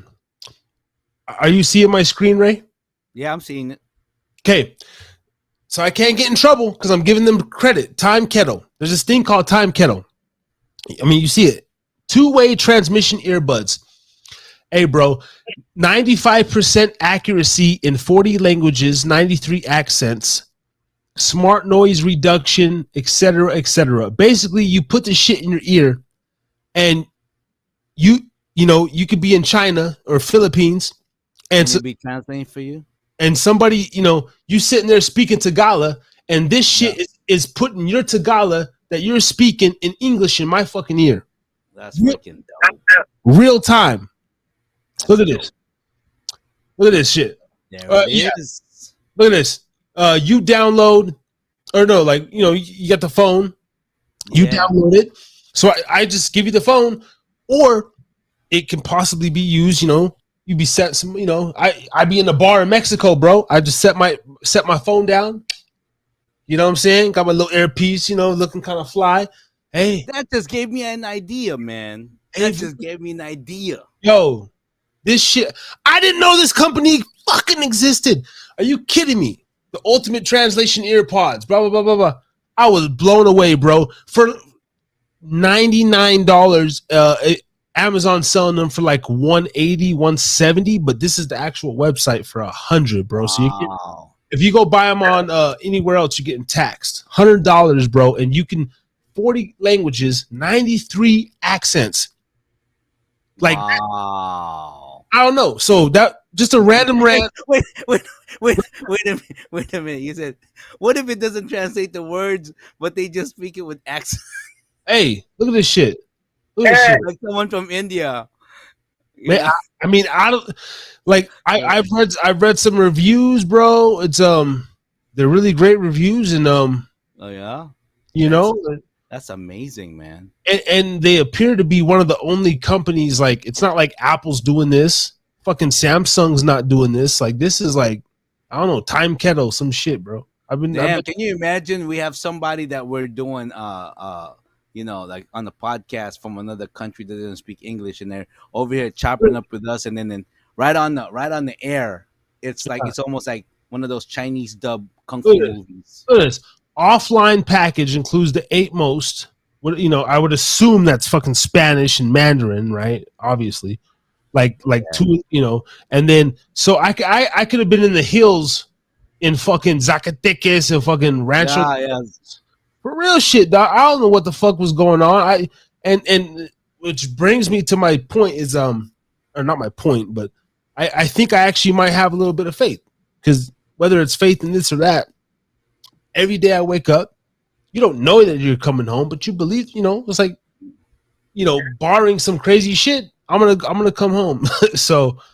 But if I had some, I don't know, this just blew my mind, bro. This is like some Jetson shit, and I know we're in 2022. Maybe the people don't give a fuck. No, we're there. We're there. Whatever. They're just real. They're just, did you know the latest thing right now? The whole UFO shit that they're talking about. That's freaking all human made, man. Yeah, we made that shit. That's all from our tests. We're so advanced, and all of this stuff right here, this is gonna trip you out. Yeah. The technology goes back from World War II. Oh yeah, no. Like I do believe that they have. Like I know they have this sort of shit, but people walking around with earpods, like, because I could get these shits and wear them to work. Because there's some motherfuckers that I work with, a lot of Bosnians, bro, and I know they be saying some shit. I know like Guzeta, Shisha, Pichka. Hey, everybody loves the Pichka. The Pichka's the Pichka. The peach guy's the peach guy, it's crazy. What's a peach guy? Is it a dish? Peach guy. What's it? Is that a drink or a? No. It's that little if you roll a if you roll a fat bitch in flour and you see the wet spot, that's the peach guy. If you roll a fat bitch in flour and the whiskey, that's a peach guy. Part of that sounds very seductive. Part of that sounds very disgusting. You still don't get it. You ain't heard that joke, man. It's the pussy, man. That means pussy in Bosnian, man. The peach guy. Oh, the peach guy. Why does? Okay, what are the names of? Okay, if you name me all the terms that that the word pussy comes from. Like in Tagalog, there is the puke. Puke is coochie, or puke. Pepe or peng peng. That's why does it start with a P? Peng peng. I mean, of course you have coochie. Oh, wait, puke. I like puke. Puke. Yeah, but the thing is this: there's a dish here made out of tuna called poke. Oh, I like some poke. I love poke. Ooh, just poke. Poke. Poke with rice. Yes.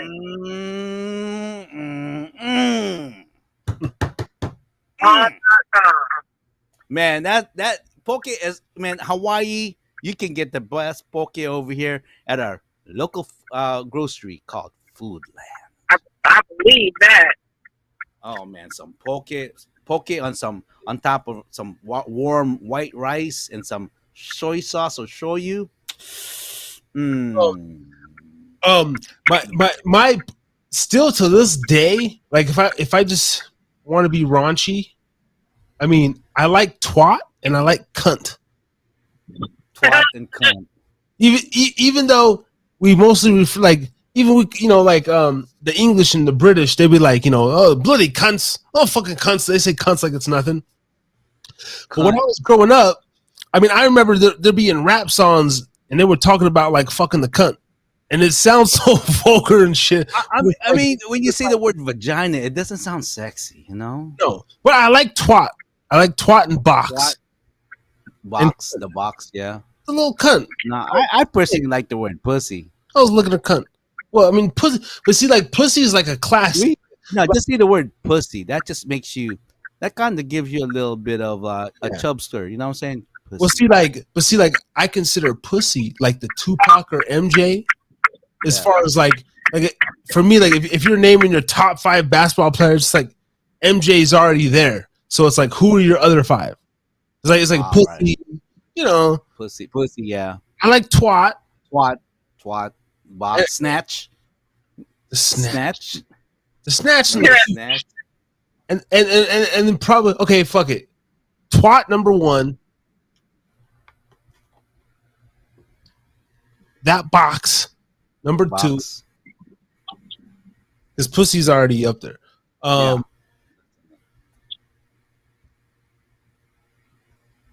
Cunt will be 4, but 3. Because I'm just gonna put the JJ number 5. I like that. JJ. I like the JJ, bro. Because you can even say the JJ around kids, like kind of. Oh, I don't want to get too weird, but you're at a picnic and I've heard women say that shit. My JJ. Like kids don't know that shit, so whatever. Yeah. So I kind of like that because it's universal. I can even say vajayjay at work, bro. I've heard women talk about their vajayjay. I heard my manager talk about her vajayjay, like, and it's like, oh really? You say, yeah. I like the word coochie because it's cute. Coochie. Okay, I think coochie would be coochie. Twat, Shaving coochie. Twat, box, coochie, cunt, and Cunt sounds so strong though. I know. That's why you get into my cunt. Yeah, but that's why you have to have it rough, like it's called gobble it. No. Gobble my dick. Okay, let me expound. Because it sounds foul, and because when you get some women hate that word. To some women, that's the N word to women. Yo, that's why I know that word's so crazy, and maybe that I'm such a fucking asshole, and I'll fucking still use it. Yeah, bitch. Because some women, bro, you say that word in like, if you're mad at them, they're ready to fight. Ooh, boy, they're ready to fight. I would never though. I would never unless you. Yeah, but there's been like when you're like it's an aggressive word, which it's like hey, like man, yeah, like, but I've said it in like I licked her cunt, man. Like, yeah, but do you honestly wait? No, actually, no. Like when you say that, does it sound sensual? No. It's not to me. No. See, for me, pussy and vajayjay, like man, vajayjay. No, but my top 5. I gotta keep the cunt as like firepower, bro. Yeah, it's like a control. It's a male chauvinistic. I fucked her cunt, dog. I licked her cunt all the way. Oh my god, this live's coming down. I'm sorry, guys. I'm sorry, YouTube. We're just talking. I'm talking about home runs and bunts and cunts and runs. Man, you just put sex into like a mosh pit. Hey, bro. Oh god, I'm going to hell. I'm sorry, man. It was. Hey, no. It's a beautiful thing, man. Yeah. Y'all came out of a vajayjay. Thank goodness for vajayjays, man. Thank goodness for a vajayjay. I mean, the pussy's beautiful. Period. None of that came out. Vagina, just simply vagina. You said vajayjay is. Man. Some people came out of a poopa. Not everybody came out of a vajayjay. You mean the C-section? Came out of the poopa. Poopa. Yeah. Poopa. Like some people, like my kids, all came out of my wife's stomach because they're all C-section. Wait. Poopa's stomach or that's ass? What the fuck? Poopa. SUPA. Fat upper pussy area. Oh, super. Oh, is that what it is? Oopa. Upper pussy area. Is that even English? Upper pussy. No. upper pussy ranking.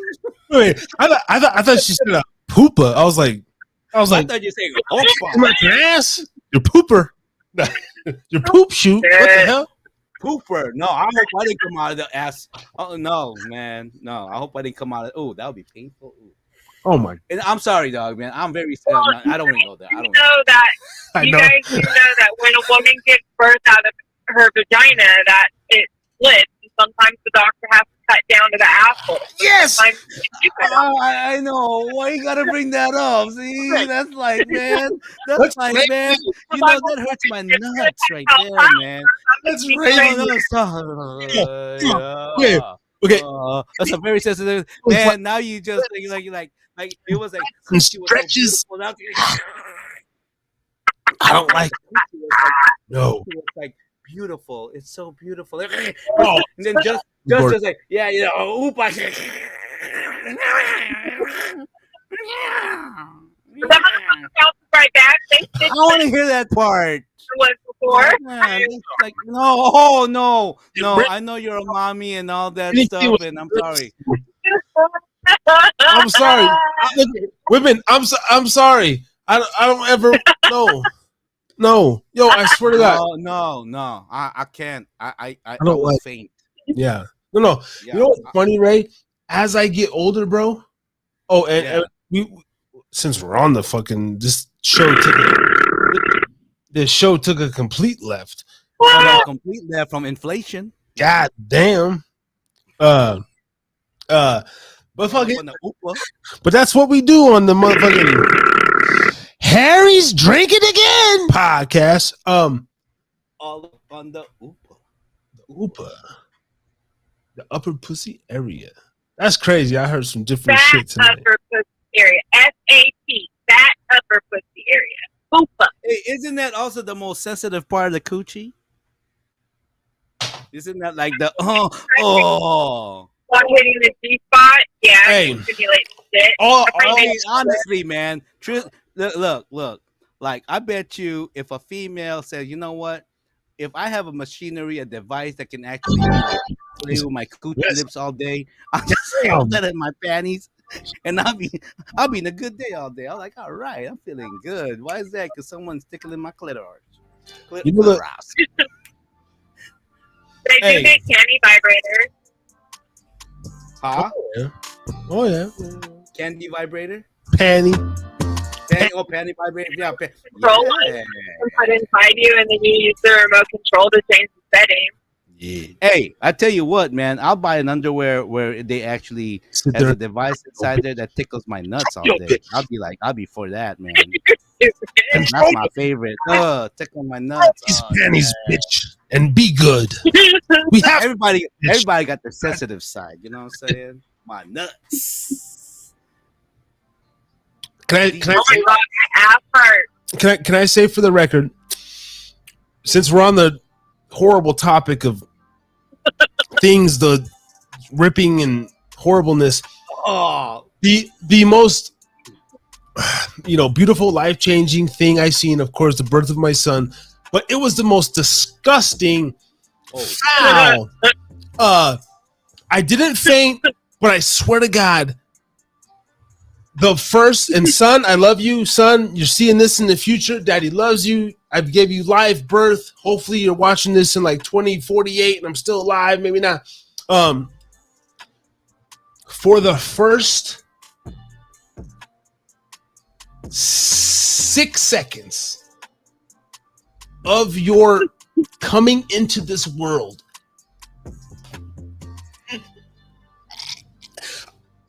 I had so much disdain and hatred for you. You look like a little alien, purple, black gopher, ugly, critter, alien, climate.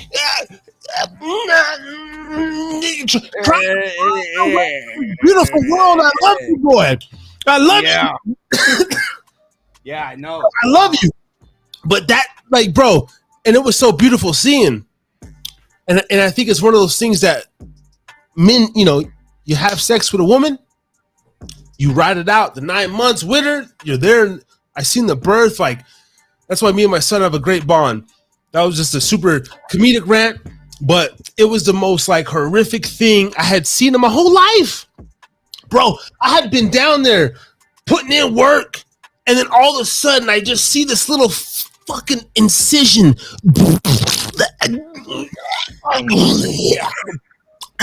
Whoa. It fucking tripped me out, bro. I swear to God. I didn't faint or nothing like that, but the birth of my son, I remember sitting there like, I think I grabbed on the bedpost, and then she was asking me to like grab my hand, and she was, and I'm just sitting there like, it was so purple. That's what I remembered. It literally looked like an alien gopher, like a slimy climbing out of this pussy, man. Yeah, man. Nah, all my kids came out of my wife. I They're know, all sweet C-section. love. So, but other than that, no, they were. I gotta tell you, man. But the child, I know my daughter when she came out, it was like And I hating, knew that. hating because he might see this in 2048. I never hated or had disdain, but I have to use those words just to be funny. Whatever, make a dope clip out of it. He'll understand, man. he'll understand. Damn, Dad, I'm depressed. Why is that, man? You told me I look like a freaking alien and all that stuff, man. But Purple and all that stuff, like, man. if like he see it before he has a kid, but like after he have a kid, I die. He goes back to the clip. Oh, I see what he meant. Yeah, you're gonna say like, "Damn, Dad, why do you make me sound like an Okinawan sweet potato, man? Because they're purple." Like, Hey, and I can.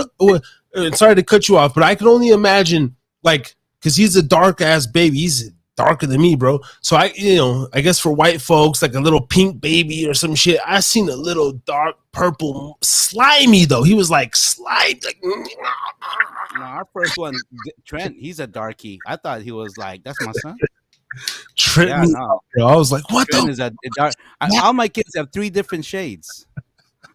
Dark, kind of dark, and then my daughter, like that's my baby. Like, okay. Like he's been covered up for 9 months. Like they just look so. I just never witnessed no shit like that, bro. Like the birth of a kid, dog. That's some trippy shit. But what my favorite age on the baby is like when they're 10 months old. Oh man, they're beautiful, man. Like, yeah, when they're 10 months old, I'm like, oh man. 9, 10, little year in. Yeah, 9, 10 years. Yeah, months old. You're like, oh, so cute. Yeah, I love that part. Yeah. Like a year, yeah, they got this and that, but around like 9, 10 months, they're like, okay. Yeah. And like I remember like that they said like the little baby smell, and they still have that smell. A little, yeah, a little, and it's like it's.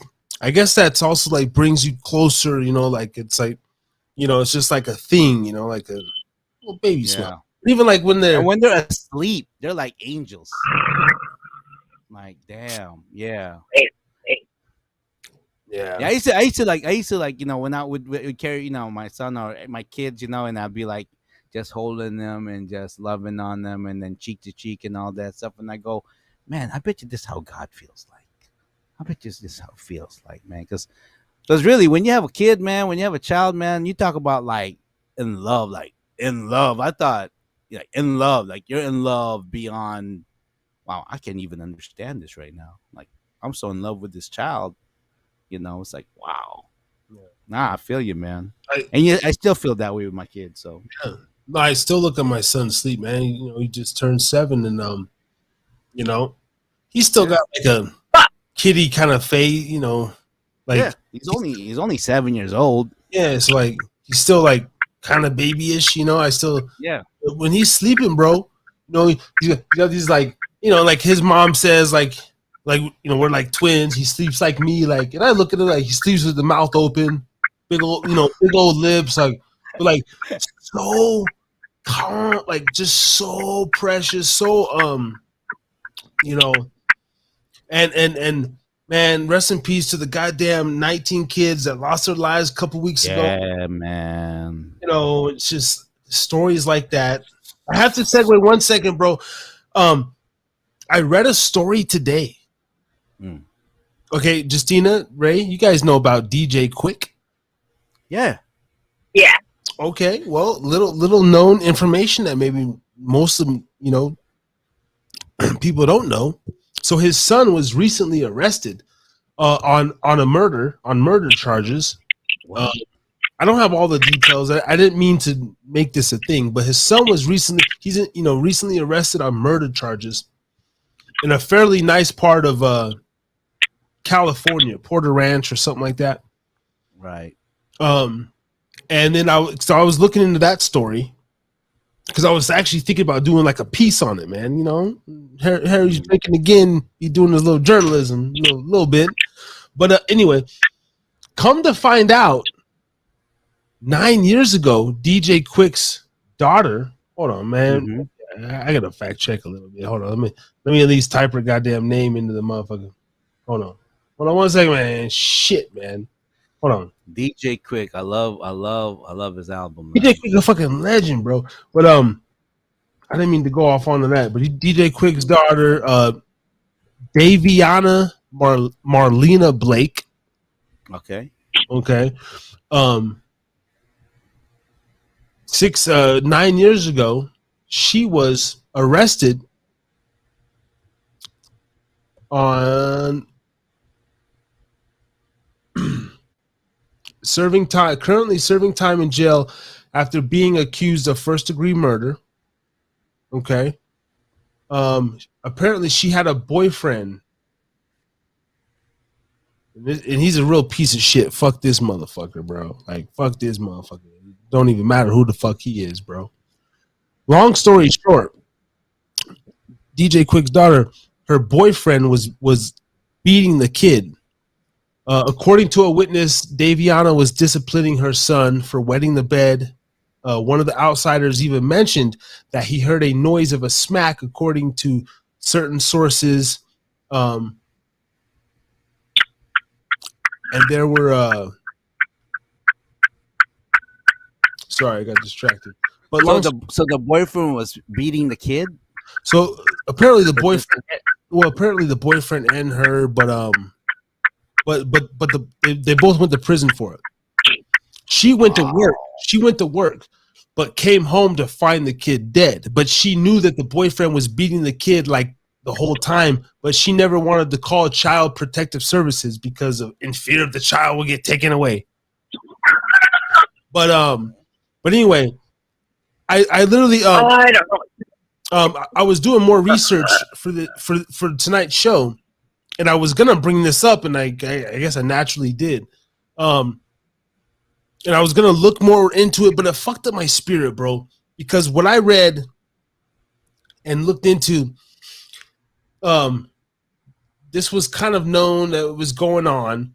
The kid was only 2 years old, and the autopsy report showed he had a lacerated liver and died from head trauma and internal bleeding, bro. 2 years old.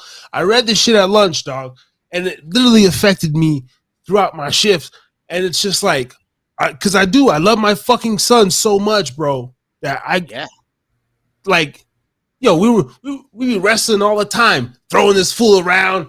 Daddy, body slam me, slam dunk me, boom. But I'm doing it in a fucking completely, oh my god, he loves it. Yeah, loving matter, yeah. But even like, you know, Hey, gentlemen, I gotta call you guys back. All right.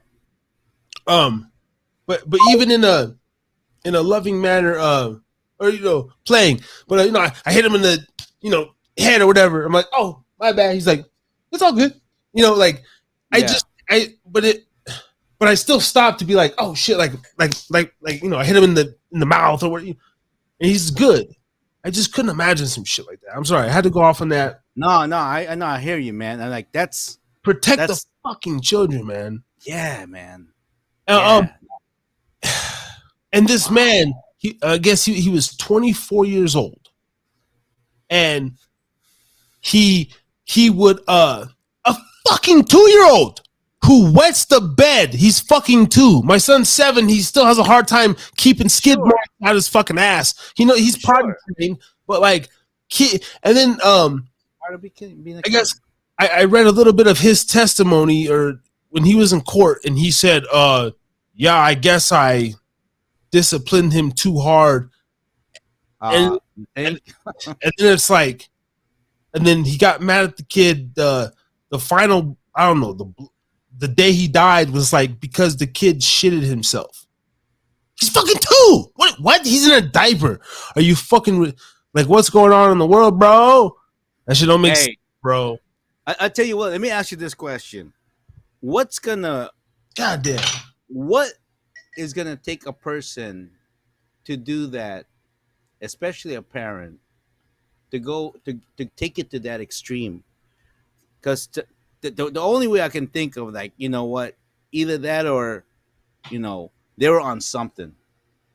they were on something. They were on something huge. Like, I don't know, maybe they're like snorting coke or I don't know, whatever. And the thing is, when you do that and you're addicted to something, um, the actions that you do, you get, especially you need a fix. This and that, and then you go off the hand. I don't know. I can't. I don't know what I'm saying, but you know what I mean. It's like, Well, I mean, people like that, man.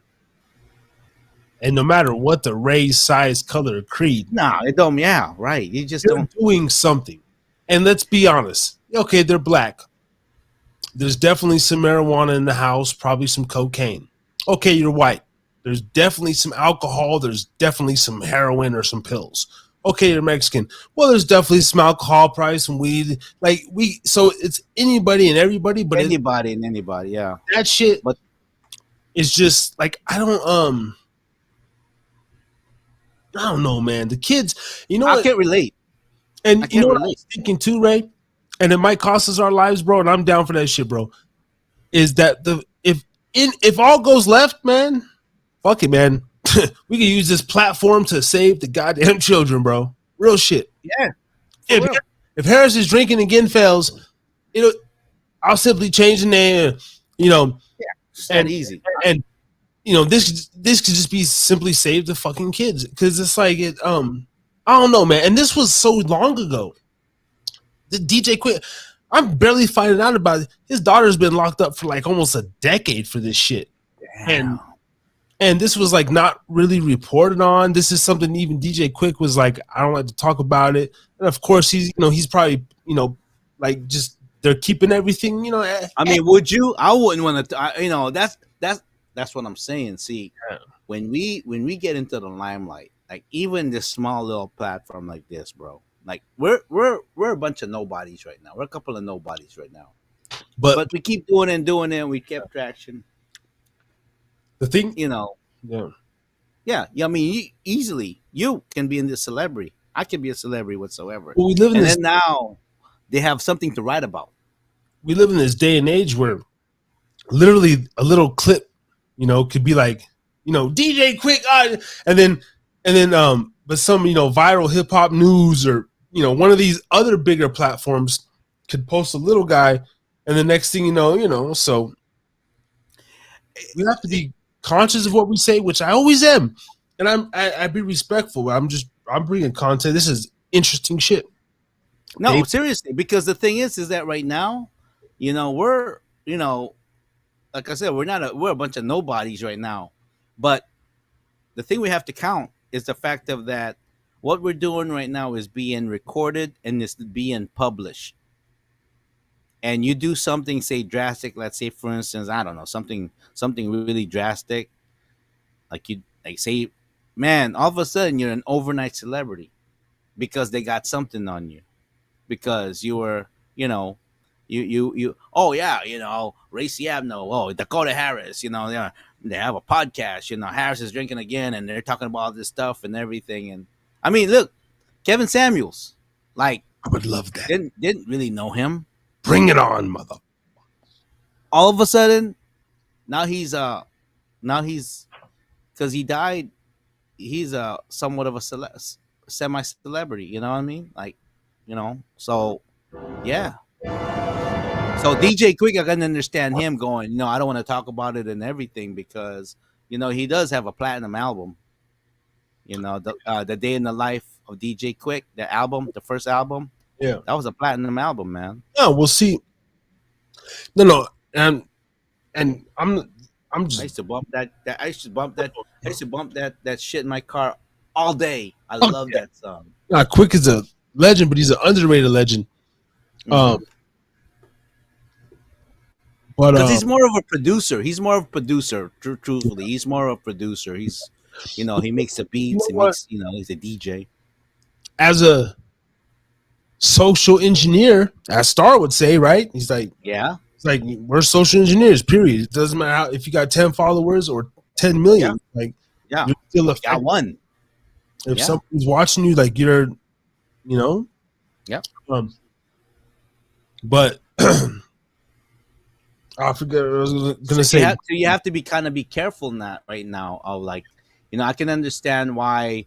And like I said, I'm against censorship, but I can understand the protection because, like this guy, I found out this is what even pissed me off about the whole Uvalde thing.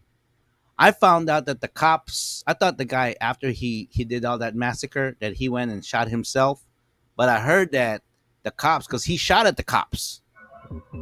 This motherfucker shot at the cops, and the cops had to shoot him back. That's what I heard. I don't know. I didn't go in deep and Yeah. I'm like, on that one, I think, dude, the last major conspiracy rabbit hole I went down was the Stephen Paddock Vegas shooter. oh yeah. I lost about 8 days of sleep because that was home though, bro. Like that shit affected home. Mikey was there at the time, giving me update. He was driving by the fucking Mandalay Bay, telling me this, telling me that. Yo, man. And then, but anyway, wait a minute. Was that the one that wasn't? That was a Vegas I don't shooter. know. There's so much. It's just a regular Vegas club, right? It wasn't a gay club or nothing like that. Because I heard another one. No, the Vegas one was the fucking dude shooting out supposedly the 30-second window of the Mandalay Bay down on a country music concert. Killed. What, you just blocking them like that? Killed people like that? Killed what? 56 people, 60 people. What? The highest mass shooting in the U.S. It topped the Orlando. Orlando happened, and then Vegas happened, Yeah. or Vegas then Orlando. I think Orlando then Vegas. Something like that. Yeah. Stephen Paddock, the Vegas shooter, again. Okay, fuck it. Let's just go there. The lone wolf theory, bro. All these shooters, only one guy. Now you know me, Ray. I did go down the Uvalde rabbit hole. Come on, bro. When news first broke, let me just sit back for a minute, moment of silence, and just do this face.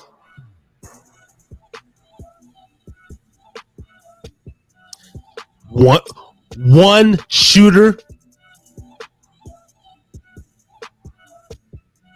a fucking Mexican 18-year-old fucking dropout. Not sorry to throw the hard Mexican on there, but let's keep it real. By the border, bro. Get the fuck out of here, dog. One fool, 18, going up in there with tactical gear. It's always the one, like, this shit is some sort of CIA fucking field operation, black operation. I don't know if it's CIA, Mossad. I don't know who the fuck it is. I don't know who it is. I'm not saying that. Allegedly, blah, blah, blah. Dude. Okay, let's keep it all the way a motherfucking buck. It is a conspiracy theory. In some way, form, or fashion. I don't give a fuck. In going on 2023, bro, if we believe any form or fashion of the news, like, okay, if you look at the news and they're reporting it like this. I mean, I'm talking about like this. Boom. I literally think it's like this. Like, no matter what it is, like you have to do that. Like nothing is given to us straight and factual, especially when there's so much mind control and energy and spiritual fucking leverage and all these games and shit they're trying to play and agendas. Nothing is what it seems, bro. Nothing. Not a goddamn thing. And you know, and that's my stance. Whether it's fucking religion, whether it's fucking the book, whether it's fucking mass shooter, the fucking. And look, yeah, I'm saying this live on the Heritage Drinkin. Oh, even people like me thinking that we're free and clear. I already know, because right now, U.S. COVID cases are rising. Certain bullshit. They're still fighting for us to put the mask back on. They're still fighting for the rest of the world to get the jab, bro. I'm not going to get it. I never will fucking get it. And I will fucking die over that fucking shot, right? I'm not fucking getting it. And they are bringing it back in the fall of 2022. The fight is not over. I don't give a fuck. I say that right now, right here. I'm not getting it. My kid's not getting it. The question I have, I'm not getting none of that weird. It's something weird about it, bro. There's something weird about it. I don't give a fuck. for everything there's a reason behind it, right? And my question is that I Now, mean, yeah, I get it. watch I But get what my is no, what is the whole what is the whole agenda, the but whole see, reason? but see, what do you really need an answer though? Like, but like, okay, but see, in my point of view, you're saying that like, what is the real like? Okay, but like, you're saying that as if like you really need a fucking answer. Like, nobody like nobody knows per se, but it's like it could be a lot of things, man. Because that's what keeps me on that fucking. Can you maybe like, because I'm curious about that, and I've been and I agree with you. I just want to know, like, Okay, are okay. people doing this because they're so angry with No, our no. country? Well, how about this? No, well, for me to be honest with you, there is something with the battle between good and evil. Okay, now this is why I say I believe in something, bro. Mm-hmm. Oh Jesus, no, dude, the real motherfucker, bro. It's not Jesus Christ. Like I'm just saying the name. I've said it many times. Call him by the Hebrew name, the fucking Horus or the fucking Egyptian. Like, but the whole thing with the actual name, Jesus per se, is like even in that sense, it's false. Even like Santa Claus, but his name's Kris Kringle. It's like Right. then why don't we just say Kris Kringle? Why is all this mix up bullshit? Fucking, but the kids mostly know Santa Claus, but they don't know Kris Kringle. Well, who was? Okay, because it's the same. It's the same sort of thing. Like when an entertainer, like oh, the Tourette's is kicking in. That's how you know we're getting good. But it's like, but it's like, whatever entertainer, The Rock, like the Rock inside the ring versus The Rock at home, Dwayne Johnson. Like it's always like this mix up though. Like, so I don't know. I'm getting on a tangent, but My question is this: if you are if not you, like generally, if you want to destroy the United States, right? yeah. Because the thing is that let's be okay. Everything okay. How would you do it? How would you ruin this country? Exactly. Sure, you want to start that conversation? Exactly how they're doing it. Exactly. Like get us against each other. I mean, I would even do it way better, way faster. That's why they should actually reach out to me at 435-602-2975 and we could talk about it. Yeah, no, seriously. If you want to ruin the United States, yeah, you know what? Get the people against each other. Like make you and I hate each other. Everything. Polarize everything and make us hate each other. That's what they're doing. And all these other, Harry's drinking again. And there are a lot of countries out there because in a way, we kind of like all this stuff that's going on in other countries, man. You know what? They learned that shit from us, man. Like we freaking train Osama bin Laden to freaking shoot guns, and we provide them weapons and all that stuff. I mean, during Reagan times, I mean, we were like, we're providing them, we're providing, and we're buying.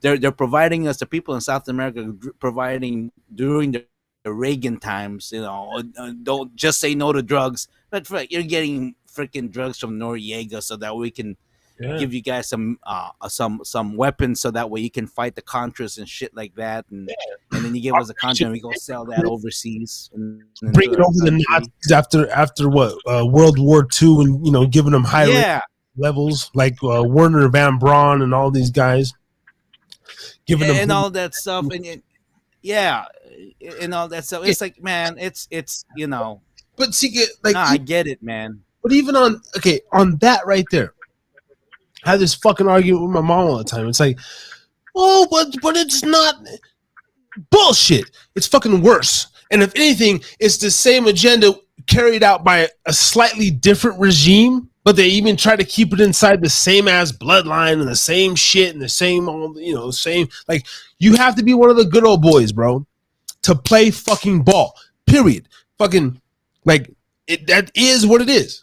Whether it's the military, fucking sports, even like there's always this corporate. It's like, that's why I'm just here living life, bro. Trying to raise my motherfucking son, my one and only son, because I can't do this kid shit over and over again. I would love to in a perfect world, but it's far from that. And like, when shit becomes bureaucratic, and when we have what they call big government, which becomes very bureaucratic, right? It's like a socialist or communist country or a dictatorship. And you have big government running for everything, right? I mean, running the show. What happens is that, yeah, everybody is like jockeying to keep their jobs. That's really boils down to it. Our whole politics is like that. Oh, I better say something good to somebody because I'm gonna lose my job. That's the whole thing about being in the place. And if you look at countries right now, you look at Iran, bureaucratic. Why I say bureaucratic? Because they're about their government, they're about their religion. China, definitely bureaucratic. No God, freaking government. Russia, freaking no God. They just, we all out on our bullshit. You're freaking all government. And the only one that's trying to sustain is the United States. And so what they're doing is they're doing anything to put us against each other. That's why now they have to go into this whole bullshit of like the whole transgender and pronoun changes and, Black Lives Matter and all that stuff and all this stuff, man, that I used to stand for. I grew up in Northern California. I grew up around Berkeley area, the most liberal of liberals. It's like, did I live? I live around the hood. I live with a lot of. I grew up with a lot of gay. It was, to me, it was like, that's just life. I never made a big deal about it. People of different nationalities, immigrants, and all that. I grew up in that, and it wasn't that big of a deal until now. Everything is fucking polarized. Everything. They want you and I to hate each other. They want you and I to freaking hate each other. Now, yeah, no, it's crazy. And yeah, what's weird is like they want us to hate each other for this or that, or for something you did 10 years ago. I did. If I'm gonna hate you, it's gonna be something you did, motherfucker. Ray fucking walked up to me and spit in my face fucking 10 years ago. You know what I mean? It's gonna be something you did to me. And then I gotta go like this. If I spit in your face, what was my reason to spit in your face? I was probably what was? I was probably something, or maybe I said something to you, or fucking. And then you gotta go from there. Like, you said something to me that offended me, and then my question would be like, why would you say that to me? What is it gonna gain you, right? But what I'm saying is like, if it was the older way, like the only way I'm gonna hate you in general is if you literally do something. You know what I mean? Like, yeah, I get it. I get it. I get that part. But today, 2022. Oh, today, yeah, it's like everybody is mixed. Everybody is just, and it's not because of like we're just Americans and shit. That's just who we are, and we just gotta live. We gotta live within our society. Yeah, and yet they're building this whole bullshit up. I'm like, like if I go to California and I say, oh yeah, I like Trump, now all of a sudden I'm what do you call it? I'm canceled. If I say I'm a Christian, oh yeah, well, you're canceled. Like every single, like to me right now, like being a comedian.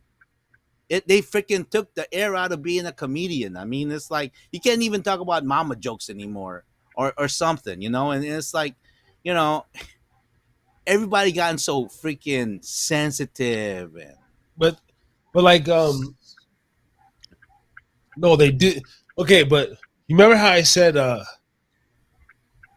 and you know where I work. Everybody, I don't want to just mention it particularly at this moment, but one of the things about my job is that it gives me hope, bro, because I'm seeing so many boom.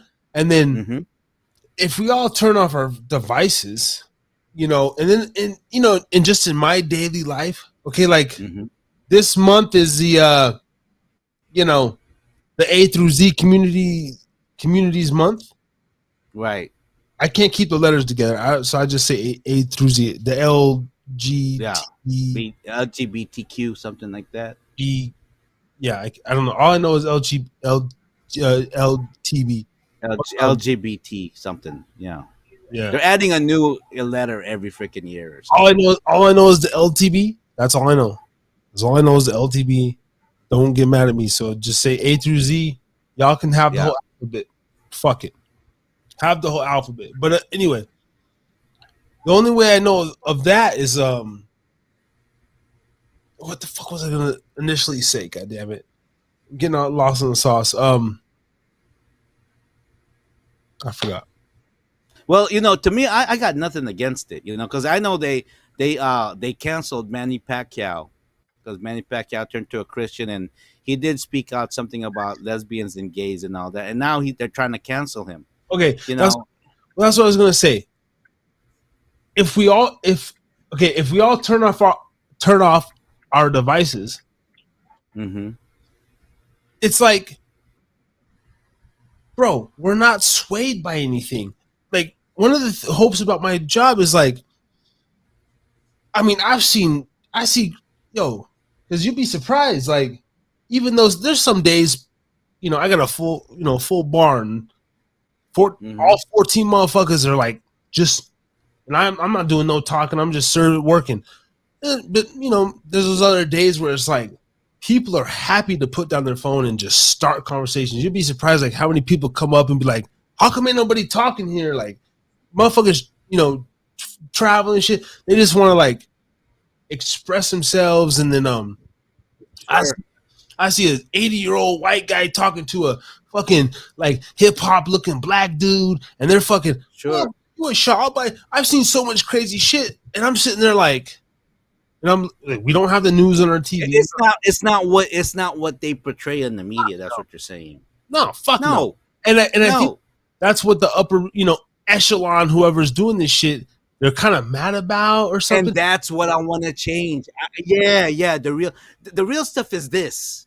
Like the real stuff is this. Like like our friendship that's real. Don't try to get in between there and trying to say, oh yeah, no, fuck you, dude. No, man. Like this is my brother, and see, and it's disgusting, man. I'm tired of it. Honestly, I'm tired of it. One of my thoughts is, okay, yeah, racism is gonna be here forever. Okay, we get it, but ultimately that didn't work because there is so many mixed motherfuckers, and we all doing the same shit because they programmed us to do the same shit, and they didn't even think about the fact. Okay, to be honest, they should have stuck with segregation if they, to keep it a buck. That way, none of this shit, y'all have your shit, period. Because, dude, we're so fucking intermixed and everything, and we all watch the same shit. We all shop at the same places. Like, it's coming down to this. Now they have to get us to separate because you think different, because I think different, because you said this word, I said this word. Oh, fuck out of here. Because Ray likes blueberries and raspberries. Yeah, it's we keep going. Our society keeps going this way. We're gonna end up communism.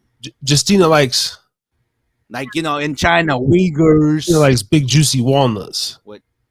Shut up. I mean, walnuts are juicy, big juicy pears. Are we back on the walnuts again? I prefer peaches. I don't know. Ooh. What do you see? Okay, what do you see now? All I gotta say is this. Go ahead. Well, I was gonna say just then. What? I know you're still early in it, but shit, what are you seeing out there on the road? I mean, I'm sure they're mostly white truckers, but like you're seeing black, Mexican. At the end of the day, Sure. Y'all motherfuckers just trying to get paid, get fuel, and get the fuck on. I see a lot of black. A lot of black, yeah. I see a lot of black truckers, to be honest with you. Yeah, why not? Too. but Why not? it's like, what the fuck, man? You know, and it's like, yeah, we're all driving, and you know, you're listening to what you like to listen to, and this person's listening, you know, so we're all kind of swayed by. But I mean, I guess some people are just more swayed than others, bro. Like, you know, like I don't know, like Man, this ain't 1964, bro. It ain't 1964 anymore. I mean, it's like, okay, I live in Hawaii.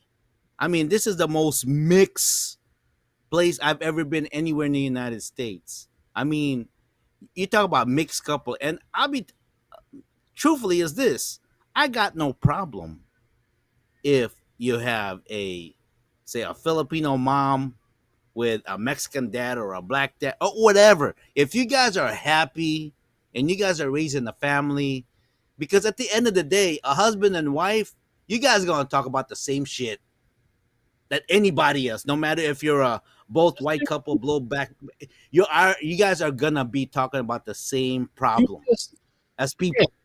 I don't know, man. That shit's Like, weird. fuck, babe, your bra's all over the freaking bedroom. Okay, Damn, I told you the toilet, you know, this is the same shit. It's people. People. We're just fucking people. We're all fucked. can I say this We got all. to prove maybe how, not to prove, but this is my thinking. I respect the person though that only wants to date inside their race, whatever race they are. Sure. I respect that too. Sure. If you're a black woman and you don't want to fuck with nobody but a black man, fuck yeah. If you're a Filipino man, you know, yeah. So the whole like sticking to your own, but when it comes to just because it's like me, bro. I particularly don't want to procreate with a woman lighter than me. When most people out here trying to make light ass babies, I won't lay down with a bitch that's lighter than me. I mean, I will absolutely will lay down with you, but I'm gonna pull out like a motherfucker. I tell you what, man. For me, it don't fucking matter who you are. If I fall in love with you, well, okay, you're the one.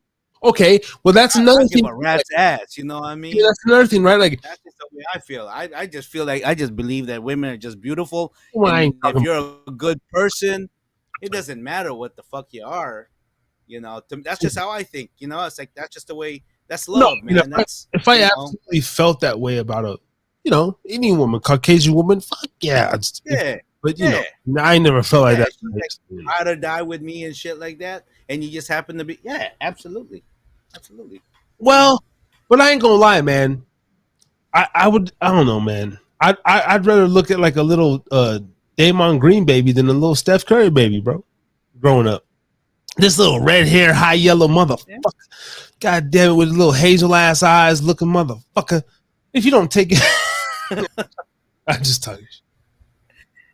Hey, y'all, like topic, but I am in such a fucking fuck ass construction zone. I hate this shit, and it's dark. I can't see my lines in my mirrors. I hate this shit. It's all good. I hate it. Hey, you've been with us the most of the night. Tap on it. You know, you're gonna tap out. Be safe, huh? No, I'm not tapping out. Y'all keeping me fucking. Yeah, be safe. Drive safely. Oh, what do you say? No, I'm not tapping out. Okay. Oh, okay. Yeah. Oh no, she's saying it's dark outside. Oh, okay. It is dark. It's nighttime, but y'all got me my attention, so I'm like awake instead of being bored. Yeah. So yeah. Oh, okay. I thought you were tapping out. But yeah, no, like. Yeah. Hey, you know what? Another thing too is this, like, and I'm just speaking from experience. If there's a white happen to have like they understand each other and like maybe he has issue, maybe she has issues, but there's something about them that they understand each other and they have a family. You know what? And there's just some people out there. Let's be honest. There's some people out there, whether you're white, that you just don't blend with other white. Nothing against them. Not that you're against them or anything. Maybe you get along with Latina chicks, or maybe you get along with Asian chicks, or or your, whatever race you are, it all depends. It's all about, it's just a matter of like who you fall in love with, and that's what I tell my kids. Like, look, it doesn't freaking matter to me. Like for me, it says this: I'm looking at the kids. Like I don't give a flying fuck who you marry. Like you know what? I'm about the kids. I'm about your kids, and I don't care what shade of color they are, what size or whatsoever. I love children, and they're blood, and so they're part of me now. And that's the narrative that our so-called sellout media is pushing out there. And the only ones that will actually take that away from that is fuck all that mainstream and, and get on a program like what we have right now, where it's real conversation from real people, and we're just looking at each other as like a person. I mean, like, will I take a bullet for you? Most likely, yeah, if that's the case, But that's to me, that's what America has gotten, and I think we're there. But there's a lot of people that hate change, or they just want to cause ruckus, and then like, fuck. Like I even catch myself like that, when my wife is telling me, oh, because my wife works at a bar just like you. Oh yeah, one's on this and that. I have a tendency to go like, oh yeah, what was she? Like it matters. What was she? Was she local girl? Or was she Asian, Japanese, black, white? And my mind has that question. I'm going like this. Fuck. What does it matter? Like, what does it matter what that person's race? But yeah, no, we're all kind of programmed that way. It's like, and it's rather than just going, you know what, this person and everything, and they just happen to be like that and whatever. But again, I gotta say, the beautiful thing about living here in Hawaii is that you do have a tendency to go, yeah, what is he? I don't know. Because there's so many mixes over here, you don't fucking know. It doesn't even fucking matter what mix they are. So I think that's beautiful, because I want to take that out of my vocabulary, man. Like, oh, what is he? Was he a black guy? Was he a white guy? Was he an Asian guy? It doesn't fucking matter. I remember when doesn't fucking matter. When I was about 13, 14 years old in West Windover, we were in the Buena Vistas, man. A lot of shit happened in the Buena Vistas, man. And there was this black dude, man. Don't know his fucking name. There's a black dude with this white chick, a bald head and shit, older cat. Mm-hmm. And one of the only few black guys in the town at the time, like you would see, he'd just be out there barbecuing, smoking, like, just like he just had his white bitch out there, man. He was pretty cool, man. He gave me up like a couple times, like that's one thing. Like there was a couple OGs, that's Mexican OGs and different shit, but this is one of the black OGs that like he'd see me like riding my bike or just mobbing around. He always like, hey youngster, like he always come over there. I remember he called me in one day. And it was when I say call me in, bro, like I remember, bro, being a kid, right? And this is the power of a black man. Let me just like give the black, just a black man in general his flowers, bro. Even kids in other communities were fascinated by the melanated man, bro. Even other Mexicans in Windover, they would call him special names or give him special treatment if you're a darker Mexican, bro. There's something about the power of the melanin, right, that I don't even got, right? Mm-hmm. Mm-hmm. And I remember, and you know what's funny is like, this is no fucking homo, no pet, no nothing, dog. This was like a straight up cat. This was like, we always wondered, like, yo, like, wonder what it's like inside and shit, like just, like, I guess other kids were like looking at him like a, like, oh, didn't know. And this white girl, she was pretty fly, bro. Big old titties and shit. And just smoke his little blunt or cigar or whatever. But one day he called me over, and he like invited me in, like, just sat down, chopped it up with me, bro. Kept the door open. He was playing some shit. His girl was cooking and yada yada yada. Gave me up, and I remember, like, he, took me back out. And he said, man, let me tell you something, bro. He's like, in 20 years, all these kids out here gonna look like you. that's the real. You know, gave me some shit like that, bro. This was like back in like '02, just like that, bro. Like, you know, look out here, man. Like in 20 years, all these kids gonna look like you. And he told me a couple other gyms, man, make something of yourself. Like he really tried to like, you know, he's like, I see you out here, Right. you know. And he was telling me shit that like coaches later would tell me, you know, like I'm a good listener. I'm like I'm a good you know, he would tell me shit like that too, like, you know, he's like, I see you with your other friends and shit. He's like sometimes you quiet. But he was like, Mm-hmm. and you know, kind of, you know, tap me in the chest. He's like, but you got the chance to be the loudest, you know, or so, you know, some shit like that. You know, I'm trying to. He's like, you give me these little things, bro. But the main thing that's Mm-hmm. shout out to this motherfucker. But the main thing that stuck, bro, was like he predicted this biracial shit, and this girl was on it too. She's like, oh yeah, like all these, you know, says, you know, all these girls out here want, you know, like they're all gonna be hooking up with blah blah blah. You know, and she's like, you see all these Mexican women out, or all these white women out here with these Mexican men, like, so it's almost like, you know, I guess older generation, you know, they seen this shit coming too, man. Yeah. No, I tell you what, man. I tell you what. I don't know if you know a group named Time, where Prince, you know, Time, like cool, you know, Morris Day and all that stuff. And this was like during like the '80s and stuff like that, right? That was like the start of a lot of integration. Like I come from an era where, yeah, it was like, yeah, there was biracial and all that stuff, but it wasn't a common thing, you know.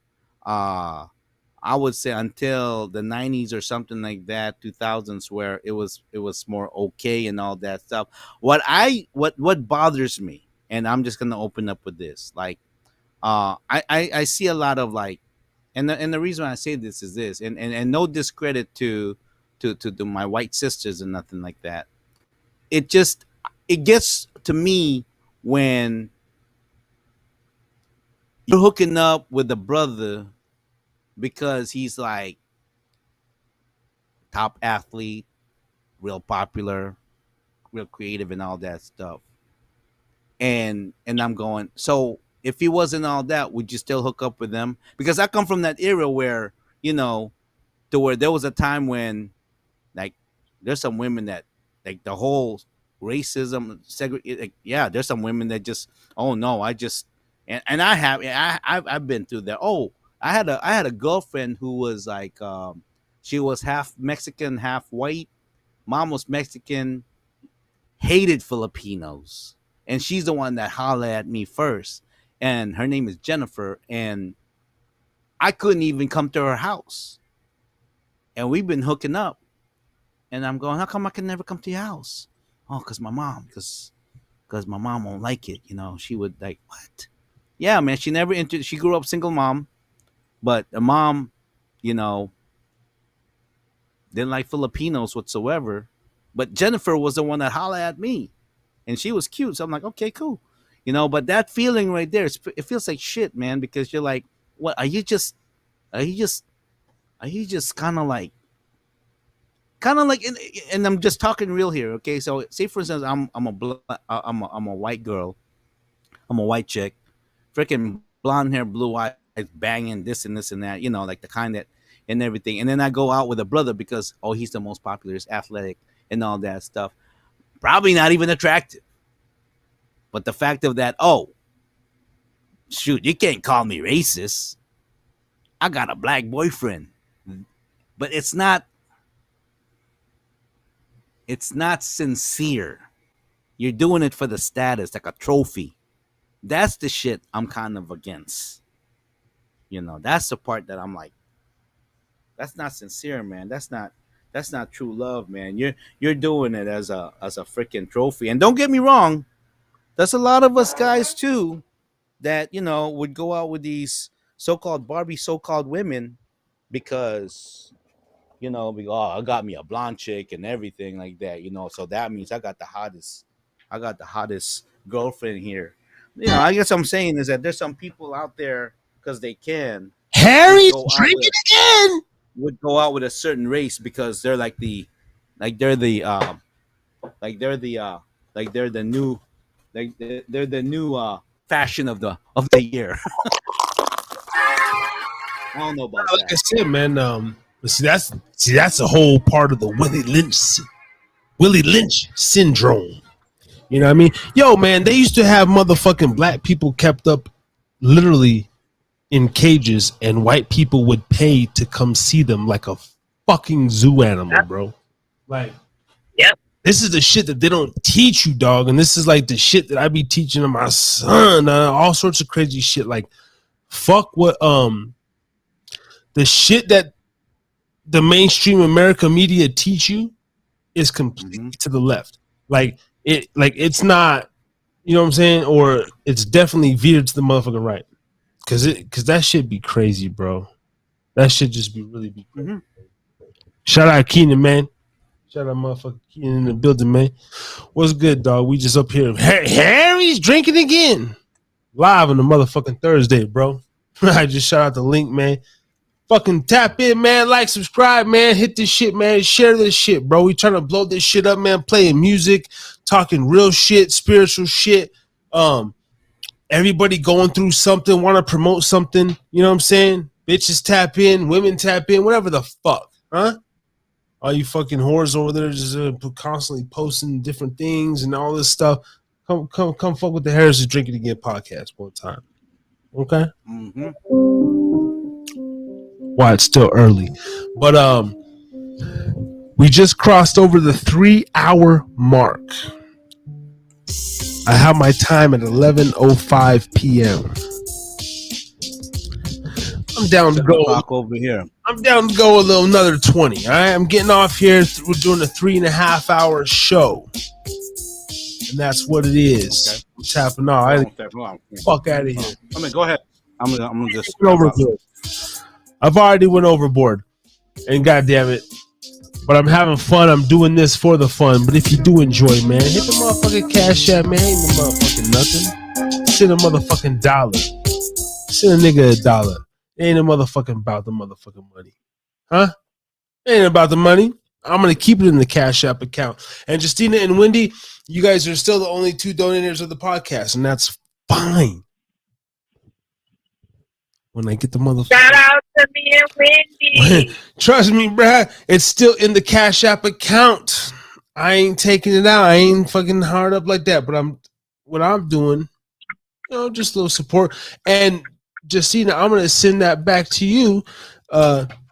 Pretty much. You know, that's how we're gonna do. I'm gonna support you, support me. Hey, and we're gonna fucking all come up together. Okay? I done talked about my dreams over here, man. And we're gonna keep talking about it. With this NFT stuff, with this crypto, with this with the blockchain, the Web 3.0, the possibilities are endless. We can create a community, a thriving creative music learning type community where we all make money together, off of each other, for each other, from each other. Like, you know, it doesn't have to be like the old model. But fucking Ray has more than me, and then, you know, this and this. No. Fuck that. You know, because, okay, Ray's been doing this longer. Okay, whatever. But it's like, there might be a tier system. There might be this and that. But the point is, everybody has a chance to get it. Maybe I'm ranting too much. I don't know. I'm going to take another half shot of vodka. Actually, shot of the night.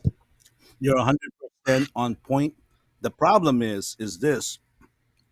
I think we want to do it, but there's some people that maybe have this grandiose, like, you got to understand, it takes baby steps. And I'm saying this because I've started several endeavors. Now, I got to tell you, man, I've failed big time. I failed big time on a lot of them. It's a matter of time, and it's a matter of just tenacity. And 20 minutes left in the show. 20 minutes, sorry. And so if you have the tenacity, and you know, and me and Dakota during the week, before this show, we talk about it and everything, and we're like, you know what? Are we going somewhere and everything? And we're both convincing each other, going, you know what? We just gotta hang on to it. You know, if whatever, we just gotta keep hanging on, and eventually, it's you know, enjoy the journey, people. Like everybody that's like successful today, it didn't just happen like, oh, all of a sudden, boom, you know, no, it don't happen like that. Mary's drinking again. Last Shot, brought to you by New Amsterdam, unofficially.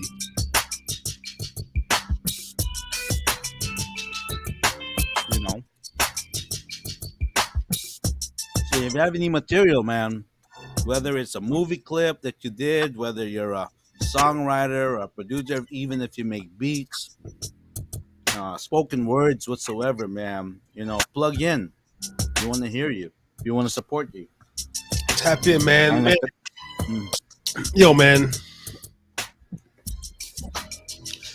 I should be proud of my shit, man. I really am. But when I go back and I look at my channel, man, and what we've created so far, I really am proud because, I mean, the clips help.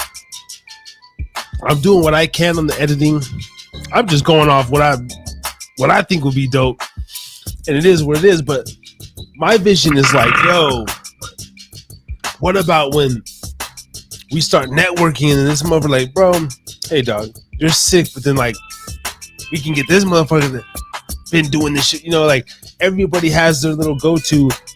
But then some platforms, you know, like they said, like they don't even edit for shit. Vlad TV don't do no editing, you know, major editing. The Art of Dialogue don't do no major editing. You know, none of them. They just sit there, they get these celebrities and they just talk. But maybe what we got going on here is like a new, I mean, it might be trend setting, it might not, I don't know. Yeah. Well, I mean, I notice a lot too. Like a lot of people still using the radio, and you can do that on the radio, you know, where you can't edit because you can't. But now people are like putting cameras on the radio station. But like this one right here, like we're doing, like, man, like seriously, like I do this coding thing and I can do it on the side, you know, and do it as my own gig. Man, I it's in my plans to move back to Nevada because it only makes sense. So when I got a lot of projects that I'm trying to do. You know, I want to get this stuff done, and now that I've been really reading up on coding and really understanding a lot of the computer. I mean, I understand it, but now I understand it. And I'm even shocked that I'm even interested in it. You know, I just never really took the time because I was so overwhelmed and maybe intimidated during that time. Like, oh my gosh, coding, what the fuck? And then after I start reading, I'm going, wait a minute. This is like learning another language. Yeah, I mean, when you say, wait a minute, and I'm not even familiar. The Last Shot might have hit you, boy. Never that. I have the highest tolerance out of anybody. I'm the real life living fucking. Actually, no, I'm not. I was gonna say I'm the real life living Wolf of Wall Street. Jordan Belfort is still well and alive. And sir, if you're, it'd be an honor to meet you, sir. The real Jordan Belfort. Jordan Belfort, dog. Yo, this is what I anticipate right here. And this is what on closing, because I could sit here and rant another motherfucking hour and fuck up my life. But I ain't gonna do that. Wait, back up a little bit. You say Jordan Belfort? Jordan Belfort. What are you talking about? Jordan No. I'm saying I was gonna say I was the real life Wolf of Wall Street. Wolf of Wall Street movie that was played by Leonardo DiCaprio. Right. Yeah. But the real guy, Jordan Belfort, still well and alive. And he's a bad motherfucker. I fuck with that guy. I think I subscribe to his channel as well. So anyway, I would love to meet him, but I do have this vision, bro, like we always have, bro. Me and you, the people that we have around us. Now Justina, she got some fucking, she has a mouth on her. Huh, woman? So the footstool. Hey, woman. Say it again. She has a mouth on her. Like a motherfucking trucker. Oh wait, I Bro. am. We can all get up Yeah. into like some room, Congratulations. Yeah. and I'm, we all like. There's gonna be this different thing, but if we could be in a room with like a Patrick David, Jordan Belfort, Mm. who you gonna throw in there? Man, I wanna talk personally to Mike Tyson, man. He's unreal. He's a philosopher, man. Mike Tyson. I'm a big fan. Mike Tyson. Hell yeah. Bro. Hell Yo, yeah. I could see. He's like a year older than me. Oh hell yeah, I could definitely relate. Yo, speaking of I just listened to the podcast he put out with the game this morning on the way to work. Right. Listen to the whole shit. It was cool. It was cool. Game's cool. It was cool. I love Mike Tyson, man. He eats some shrooms right during the show. Like he just had an interview with Alex Jones. Is he? Yeah, and they were smoking weed together and ate some shrooms before the show. Of course, the hour conversation that they had together, YouTube took it out. Fucking channel this morning. I didn't see that shit. What the fuck? I'm just on man. Shit this morning, man. Yeah, Alex Jones and okay, 7 Mike Tyson.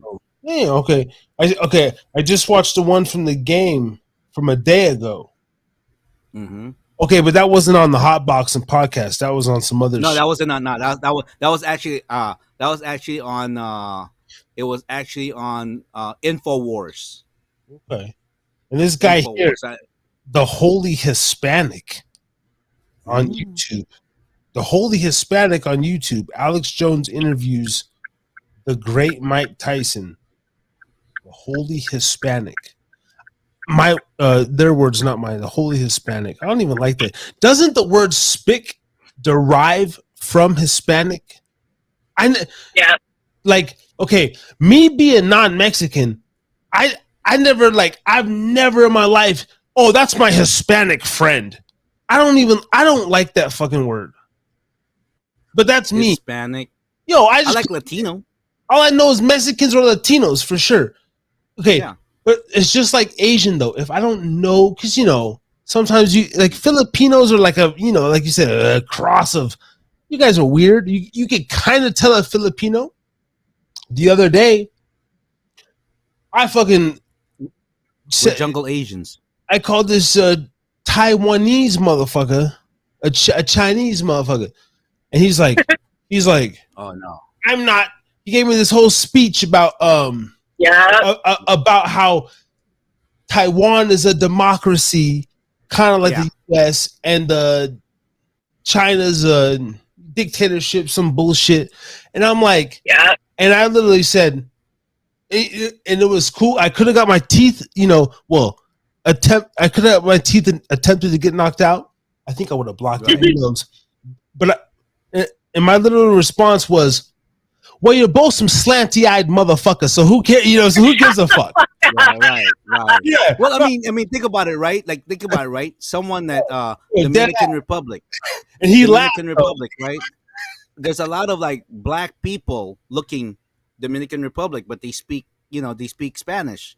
Yeah. Or like Suriname, from Suriname, they look like brothers, but they're from South America. Yeah. So I can understand his point of view. So I guess for us, our responsibility is that we have to be conscious and aware, and to have respect of all these people. Because if I met someone from Suriname, I'm not gonna say like, oh yeah, you're from all of you guys from Lagos, Nigeria. I'm like, no, I'm from Suriname. I'm South American, motherfucker. Then I'm like, oh, or like Dominican Republic. Oh well, you look like freaking. My boy so and so. No, man, I speak Spanish. Like wow, So we got to know that. I think on that part right there, as Americans, I think we definitely, we should have an initiative to know. Yeah. No, we should, and I'll be the first to admit. No, I'm saying though that's my, I guess, American ignorance. I don't like. Yeah. If I don't know that you're from Mexico, like, you're some sort of Latino. If you just look like a slanty, and it was so funny because, like I said, I just said that shit out the cuffs, and I just go off energy. If I feel like you're like a little bitch, like a little fucking like, this fool's gonna fucking get all offended, I'm not gonna say that shit. But like the way you know what, and the guy that you said it to probably didn't know what you know. Yeah, like I get confused for Chinese or Vietnamese all the time. well, no, I'm but pure, like, I'm pure blood Filipino. no. The funny thing, bro, the funniest thing was when I said, "Well, you're both some slanty eye motherfuckers." So who gives a shit, yo?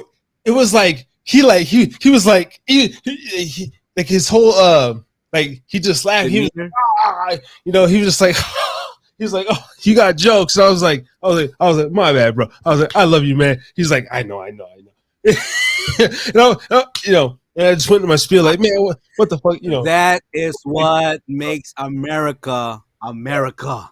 But like, that's what I love about our freaking country's culture. I took a chance, and I truly felt that what I was about to say wasn't gonna offend this motherfucker, dude.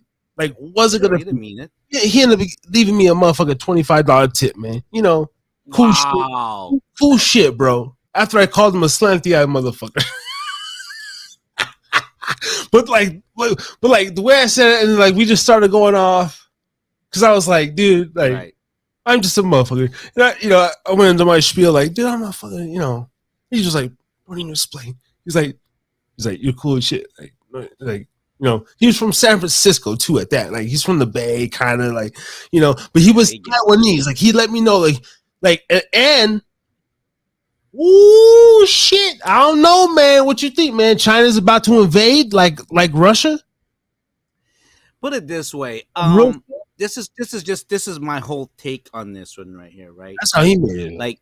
Like Russia is threatening to take over Ukraine the way they did Crimea and Georgia and all that stuff. Kind of like China is to Taiwan. I mean, the idea of trying to do that, okay, that's great. But other than that, see, Russia trying to invade Ukraine, in my own personal opinion, you know what? It's not going to happen because there's something there. Even with Taiwan, with China, Taiwan in terms of technology and everything, and Taiwan is protected. Yeah, they're going to get bombed and everything, but you just don't understand. Like, majority of the chip that's being done worldwide, I'm talking microchip, is done in Taiwan. Right. It's done in Taiwan. Isn't Taiwan where Samsung is based out of, or is that Korea? Basically, and Taiwan may be a small ass freaking island, but they're Samsung. Completely supported. Let me fact check. Yeah. Do you know that for a fact, or should I fact check that? Man, Google that shit. Okay. Yeah. What's the name of the company? TIMC or something like that. Like that. Samsung headquarters, I think it's out of Taiwan. Oh no. Okay. Yeah. Well, that's South Korea, I guess. But okay. But all of this stuff, and all the microchip. What businesses are based out of Taiwan, or some shit, right?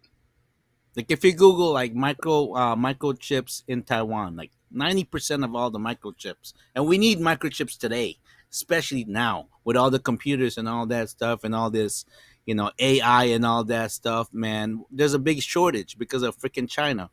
And Taiwan is the really only country that can manufacture that stuff top notch. Yeah. TSMC, largest firms, Taiwan Semiconductor Manufacturing Company, Quanta Computer, Compal Electronic, CPC. Bingo. Right there. Precision Industry, Pegatron. Windstron, life insurance, Cathay Life Insurance. Their 2019 revenue was. Man, these people aren't stupid. Taiwan and Singapore are like in collaboration with each other, the allies. You can't look at just the countries. Right? Yeah, Singapore is like so advanced in medicine and all that stuff, and they all got American ties and shit. I'm telling you, You know So what? In all of these countries that are super advanced, like the top 4 countries, right? Like India, America yeah, and England, and you can't fuck with them. And the reason why I don't have any much on China. Oh, China's gonna do this, and Russia. Yeah, you will, but you're not, because the what fact of what that is, what are the top four? I don't know. I top don't. four is U. Okay, so it's U.S., China, Japan, Germany, and I believe France, and then South Korea. Oh, really? Yeah, U.S. U.S. yeah. Damn. U.S., China, Oh, okay. um, I think Germany or Japan, Oh shit. and then Like yeah, just those are the overall, like a GDP or whatever. yeah, they got the highest GDP and everything like that. And the reason why, as much, oh, China's gonna do this. First of all, World War III ain't gonna be like the World War III, like in World War II. It don't work like that anymore. Cyber war, which is, and then biological warfare. Those are scary shit. It's more of an intelligent warfare nowadays. Just to yes, you're spot on. But according to Google, in results in 0.60 seconds.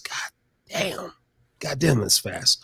According to the International Monetary Fund, which Alex Jones speaks about and against, which is not the best fund to be, these are the highest ranking countries in the world: the U.S., China, Japan, Germany, UK, France in Yep. GDP. So yeah, that's Yep. crazy. So Russia's Yep. not. Not Russia's not even there. Hey, Iran's not even there. yeah. Not even there. Oh my God, they ain't even in the top 10. Russia ain't even in the top 10. No. No. But No. but No. they're like in. And then with China, okay, Wait a minute. China, the Wait. fact that they have the most population, But they gotta be up there. yeah, But then a lot of because they cook their books, they lie to themselves. They're like a country that's saying, "Oh, I'm walking around with a 10-inch dick." GDP, yeah. Yeah, you make yourself believe that, motherfucker. But your shit is really like 3 inches. You have a 3-inch pinner dick, motherfucker. You ain't oh, I got a big dick. Give me a fucking break. You But- got the most populated country, and you're a communist. You should be number 2, bitch. You should be number 2 because you don't run on democracy. You tell people to jump, they say how high, and if you don't, you put them in jail or you kill them. Yes. Your shit don't work, motherfucker.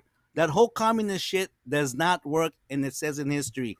Freaking Karl Marx was a spoiled ass rich brat. Freaking, he grew up. He's a freaking drug addict, drunkard, loser. That's who Karl Marx is. He doesn't know shit about capitalism.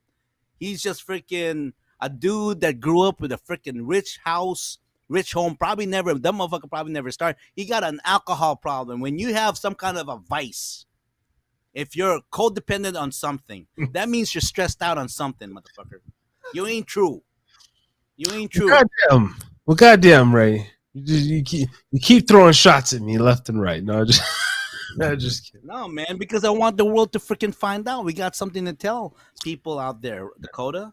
We do, man, because I'm tired of being. That's why I got my podcast, Talk Teach Truth, because one day I'm gonna be looking at Xi Jinping and like this, and I talk to man, real talk, man. And I'm like, look, dude, we're both dudes, man. We're both men. Now we can do this 2 ways. We can go out there and fucking try to kill each other and fucking go mano a mano. I'm down with that, motherfucker. Okay? Or if we can even have a pissing contest, I don't care if I'm going, what the fuck are you doing this? I really want to say, what are you getting from this, bitch? What are you getting from this? I don't What know. are you getting from this? What kind of I'm at my age, I'm like this. What kind of a man are you, motherfucker? What kind of a man are you? Stand up. Stand up, motherfucker. Tell me what you are. Okay, yeah, you got money. Okay, yeah, that's great. You're a freaking okay, this and that, right? Money, whatever. Okay, take that all away. As a man, blood and bones, right here. What are you fucking trying to do? You trying to kill the whole world? You don't want to see your grandkids? You want your grandkids to say, why are you doing this, Grandpa? Why you want to kill so many people? For what? For what? I want one day I really want to be able to look at him straight in the eye and say, bitch, what the fuck are you doing? They have the GDP, whatever, but I guess what we're afraid of is Russia has the military and the nukes. According to globalfirepower.com, U.S. number 1, Russia number 2, China number 3, India number 4, Japan 5, South Korea, France, UK, Pakistan. But Egypt's up there. Egypt's in the top 10 in military, huh? Yeah, top 10 military. Yeah. Or was it 10 Brazil, 12 Egypt. Mm-hmm. But aren't like most of those motherfuckers are the US allies anyway. Yeah. Right? Like I think what US, India, Japan's are allies? Or no? Yeah. Japan's are US and India. Yeah, they're allied. Yeah, because India is a democratic country. No, India is, but is Japan or no? Japan still rolls with Chinese, no. Yeah. The only ones that China has allies with, they're pimping, is it's North Korea. That's it. Okay. The rest of the world hates the motherfuckers. Yeah, Brazil, all these motherfuckers are most of our allies. And then Russia, maybe Cuba. Hey man, I feel pretty good, man. Shit, I need to read up on this shit more often, man. Yeah, no, man. America is allied with everybody, man. No, we straight. All of South Korea, South Korea, Latin America. I mean, shit is gonna get dark eventually, man. They're gonna fuck with Mexico, Canada, Australia. They're gonna fuck with this eventually. I mean, they tried to. Right now, China is on a huge what do they call it? Like COVID, like they're all in lockdown because they had a huge surge of COVID because the vaccine that they created was all freaking false. Bro, that shit right there is like, I don't even know. I just barely seen one thing, and I seen like the whole fucking city in like hazmat suits, or the whole picture was hazmat, and I was like, that's when I call upon the ancestors to like, get me the fuck out of here, dude. I'm sorry, but I'm not doing all that. Like, this energy that I'm created in is, I do have some martyr type blood in me, bro. You're not just gonna get me to conform to any motherfucking thing, bro. I'd rather just get me out of here. What's next? Man, right now in Shanghai, they're locking you up in your apartment, dude. They're not allowing you to leave. How? And then you're like, what am I gonna eat? Oh well, Okay. Yeah, they don't. They have no human freaking. They're human. Like you can say about anything you want with the U.S. right? Oh, U.S. is this and this and that, right? Yeah. Hold on. This is okay. Just that. Okay, I know that they're supposedly doing that. This is what angers me, though, right? I know some of that's propaganda, bro. I mean, I get it. Probably like some parts of the city are like more, just like in the U.S., bro. What is it? Wait. When you say propaganda, wait, you mean China? Because propaganda is always to like China always like they're when you're coming, you're king of propaganda. Propaganda is always like, oh, our country is so good and our economy is so good. No. I mean, I think also propaganda is the U.S. putting out false narratives on other countries. Well, okay. So let me just say this, okay? Yeah, the U.S., the CIA has been doing false narratives in all the countries and all that stuff. I get that part, but because of our constitution of free speech and all the, we don't have freaking journalists over here that our president is killing and imprisoning like they do in China, like they do in Iran, like they do in these other fucked up countries that are communist and dictatorship, like in China. Like if you're a journalist over there and you said anything about the CCP, you're either in jail or you're dead. And they don't only kill you, they'll freaking sabotage your whole family and shit like that. That's crazy. See, in the US, they will you do that.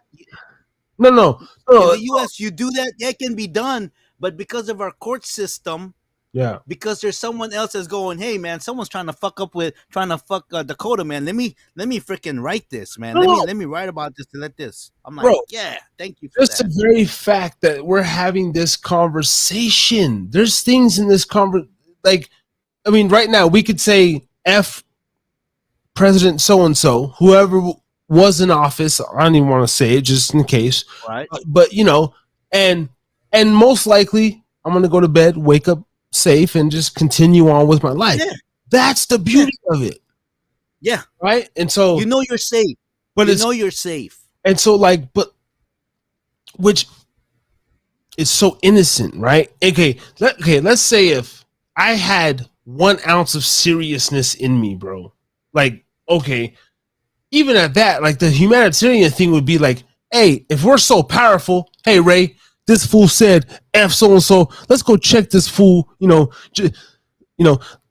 let's just go see what his temperature is, like, and then like, oh man, he's nothing. That's just Harris drinking again, blah blah. Hey, don't do it again, or blah blah.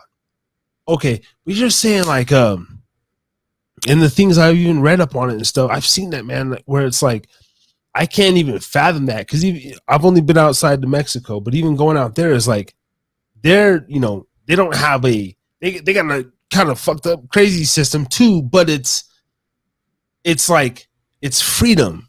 It's still like Yeah. well, some of the journalists are getting killed by the cartels and stuff apparently. Yeah.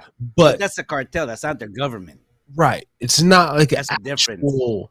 A cartel is a different organization. That's crazy, bro. What if your government is going this, Hey. Mr. Harris? We're gonna put a camera on your bedroom, on your bathroom, in your house, and we're gonna make sure that we're gonna survey every freaking thing you do. We're gonna know what time you take a shit, what time you piss, when you fuck. We're gonna have all that and everything that you do. And if we say you can't leave your home, then we have automatic locks in our central system here. Your shit is locked. You can't leave. Oh, you can't own a gun. Like right now, someone goes to your house, you got a gun, motherfucker, get off my house. Or else I have the right to shoot your ass.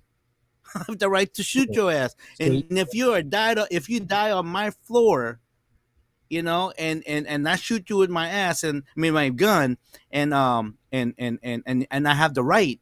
You know what? That's because you were breaking and entering. It's burglary. Yeah, but even But in China, yeah. Well, yeah, in China you go like this. Oh, what? How did you get a hold of this gun? On this and that, and then proper. Oh man, it's well, stressful. yeah. Well, I guess like like New York and stuff, they don't have some of the gun laws are crazy. Like, No, man. Like here in Hawaii, if you come to my house here in Hawaii and you have a gun and shoot up my family and I shoot you back, I go to jail. I go to jail, and it's my house, trying to protect my family. well, Yeah. and so like, yeah, that sounds kind of like New York to where you would actually have to definitively prove that like I would have to actually have the gun out, like or even like already like attempt an assault on your family members before you kill me. Like I have to be on top of your whoever before you shot me in the back type shit. Be like, look, this motherfucker was like in the act of doing this shit. It's almost like there's got to be somebody there, a witness from the government that's there when you did the act. Then they can defend you. But That's- other than that, if you were to come to my house and you want to shot up my family and I have a gun and I shoot you, I go to jail. I go to jail in my own house. And I'm going, I didn't invite that guy here. Bro, like when we talk about shit like this, man, this might be the power of the platform because I'm still learning as a man, bro, and like, I don't know, I'm just still learning information, right? Mhm. Like when you learn information, you act differently, or hopefully. When you have a reason to protect someone like your son, like my family, then all of this stuff right here, like just like I tell people, you know what? When you go into business, and I don't care this and that. No, you're an employee because you don't really give a fuck. You get paid every 2 weeks, whatever. But when you have your own business, you better be aware of the taxes, the laws, the bylaws, the situation that's going to your local community and everything that goes around it, and even in your country. That's the thing, because there's no security net, and you make your own money. But you know what? I love that, and I'm thankful for that, and I'm thankful that we live in a country that allows us to do that. in this country, if you wanna remain to be a stupid, ignorant, live under a rock motherfucker that doesn't know shit because it's too deep for you, and just be a dumb fuck for the rest of your life, you can do that. You can do that. You can literally live under a rock and don't shit, and oh, I don't want, I'm just not gonna do nothing. Okay, you could do that in this country. You can do that. You can be a loser ass dumb fuck and don't know shit because it's too deep for you, and it's not my this and that, whatever. I get my, that's fine. You can do that. And that's the beautiful thing part of this country. But when you start holding down your own shit, where you're trying to make money and you try to feed your family, and you just want to do what's best for them, then my suggestion is this: wake the motherfucking up. Wake the fuck up and understand this shit, because you're gonna need it. Because if you don't have all the information with you, or like, I don't get nothing, okay, that's cool. Live under a rock. It's okay. That's all right. You could do that. That's your prerogative. But for me, I can't sleep like that. Even though I cannot really do nothing about it, if I think about it. Even if I can't do anything. I don't have the money. But the fact that I know, the fact that I have an idea, because this world's gonna confuse you. Oh man, Illuminati, this and that, and then pretty much you're gonna be walking around with freaking paranoia, like, oh man, I don't trust nothing. This is not real and everything. I mean, I'm just not that guy, man. I cannot live my life like that. I gotta be in the know, even if it fucking hurts. Even if it fucking hurts, I just want to be in the know. Even if I can't do shit about it, if there's nothing I can do about it, the fact that I know, I'm satisfied with that. That's why this show right here, even if no one's listening to us, someone's gonna listen. Someone's gonna listen. And if they learn anything from this show, yeah. If they tell 5, 10, 20 people, hey, that's 5, 10, or 20 people that didn't know before. Yeah. Yeah. And it's gonna grow eventually. Just with all it's gonna grow. Well, just with anybody, with anything, if you do something long enough. Hey, tonight is as we close out here on the Harris's Drinking Again podcast, once again, another epic 4-hour. I was thinking the other day, like, it'd be cool if, like, because sometimes, like, the Rogan podcast goes hella long, like, but fast forward in the future, if the like, oh, we ain't doing like hour shows, 90 minutes, like, oh my god, like, will you guys bring back the 4 hour? Rogan shows doesn't go this long, bro. Yeah.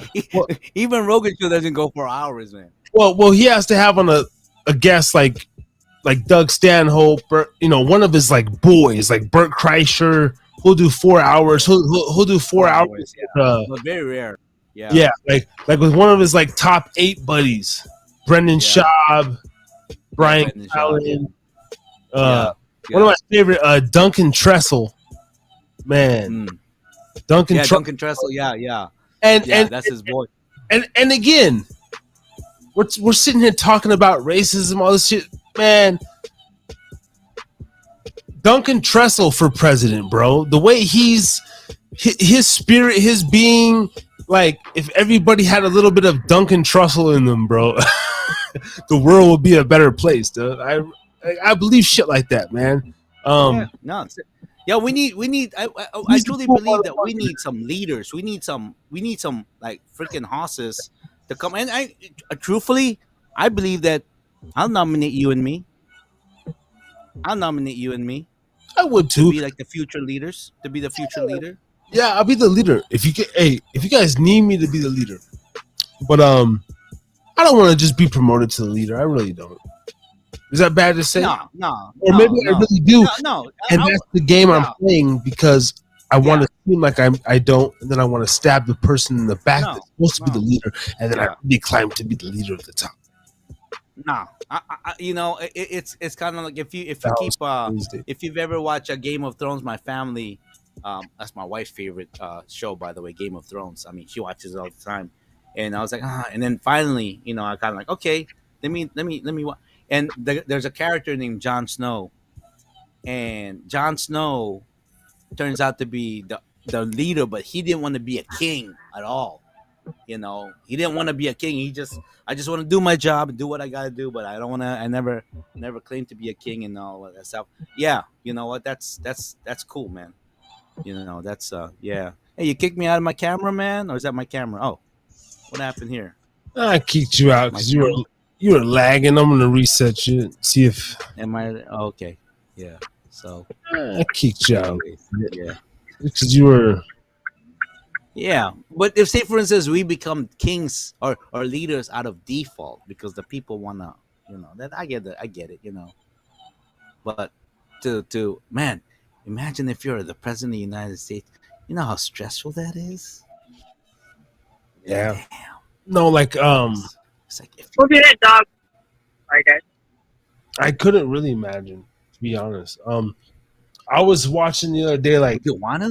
like even like not just a president, like our president's the greatest thing in the world, but I guess when he takes a shit, he has a special team or a special person. He doesn't never shit nowhere regular, bro. He has a person to catch his shit in a bag and dispose of it secretly. Every shit that you take for the next 4 fucking years is never in an actual bathroom. And Kim Jong-un has the same service, apparently.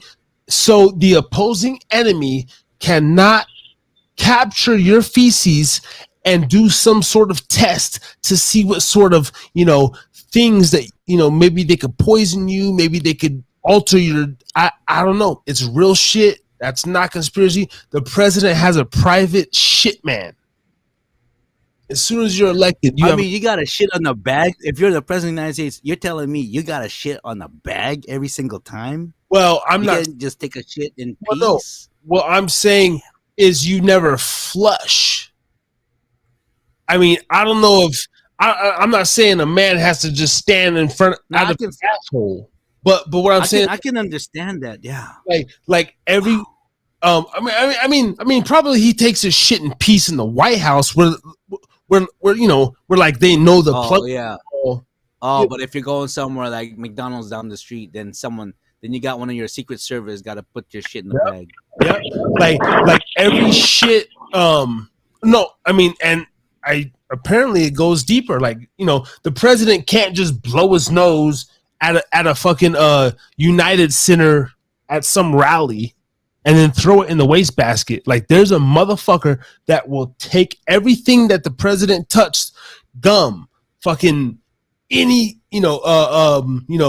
I have a fucking Zen habit, whatever, I'm talking about, like, here, Mr. President, but of course that cup's examined and shit, but I'm talking about, damn. Yeah, supposedly, bro, like, even if president has a piece of Trident, like, he's not just throwing that. You're never just like, there's a person that like, sir, are you done with that? And you're like, yeah, here you go. Like no piece of your waist is like, that shit blew my mind, man. I don't know, man. I didn't even know that. Wow. Yeah, man. Wow. I can understand it. You're the president of the United States. I mean, that shit tripped me. Like, I mean, yeah. And think about it. If we're the opposer, right? We're like, I'm trying to get as much information on Ray as I can. Like, oh my God, like, yeah. I want to know, okay, well, maybe I have this, because we have these labs, like, we keep poisons vials. Maybe like you want to know if he has some hereditary disease that when he's exposed to pollen, maybe you could have some guy come in with a jacket full of pollen. Like, it's crazy. These motherfuckers, seriously, man, they be sitting in the CIA like 3 days before the fucking president gets there to sweep the room and fucking filter out the damn air and fuck, man. Man, you just don't have any privacy if you were the president of the United States or anybody. No privacy. Nothing. Excuse me, I'm gonna go in this room here. I'm gonna jack off real quick to Pornhub, yeah, leave me alone, Tommy. Okay. So, sir, sorry, we can't have you nut stain. But anyways, here, go, put your nut on this handkerchief, the White House handkerchief. So when you when you bust the nut, The you White can wipe your House dick off with this. handkerchief. Oh my God. Well, Tommy, I'm gonna go to this room and I'm gonna bust a nut real quick and while I'm watching Pornhub and oh God. shit. Damn. Oh my God. If there was such a thing. Sorry, Mr. President. Sorry. Please use this official White House nut handkerchief. So when you jizz Harry's drinking in, again. in the handkerchief. Damn. Oh my God. Damn. Oh my God. God bless America. And God bless America. oh my God, we're not trying to get in any trouble here. CIA, I love you. Uh, we do want a little bit of Skrilla. If we can arrange some things. I know you guys play dirty, man. I'm willing to play Oh dirty. man. I'm willing to play dirty like 10-20%. I'm not gonna do no crazy shit. But damn, I just don't want to have to get up at damn crack of dawn to go bust my ass for the rest of my life. Me and Ray need. No, just kidding. No. Well, you know what? I don't mind getting off busting my ass if it's what I like to do. It's what we like to do. Yes, that's all. If it's what we like to do, I don't mind doing that. You know what I mean? I don't mind doing that. I don't mind getting. It doesn't matter 3:30 if there's a reason for me to go there and live my purpose, live my passion every day, bro. Yeah, that's it. No, but if you're over there, you gotta wake up 4 o'clock in the morning. You're like, fuck, man, I gotta do the same monotonous bullshit, and I'm just doing it for the pay. I got bills to pay. I get it too, but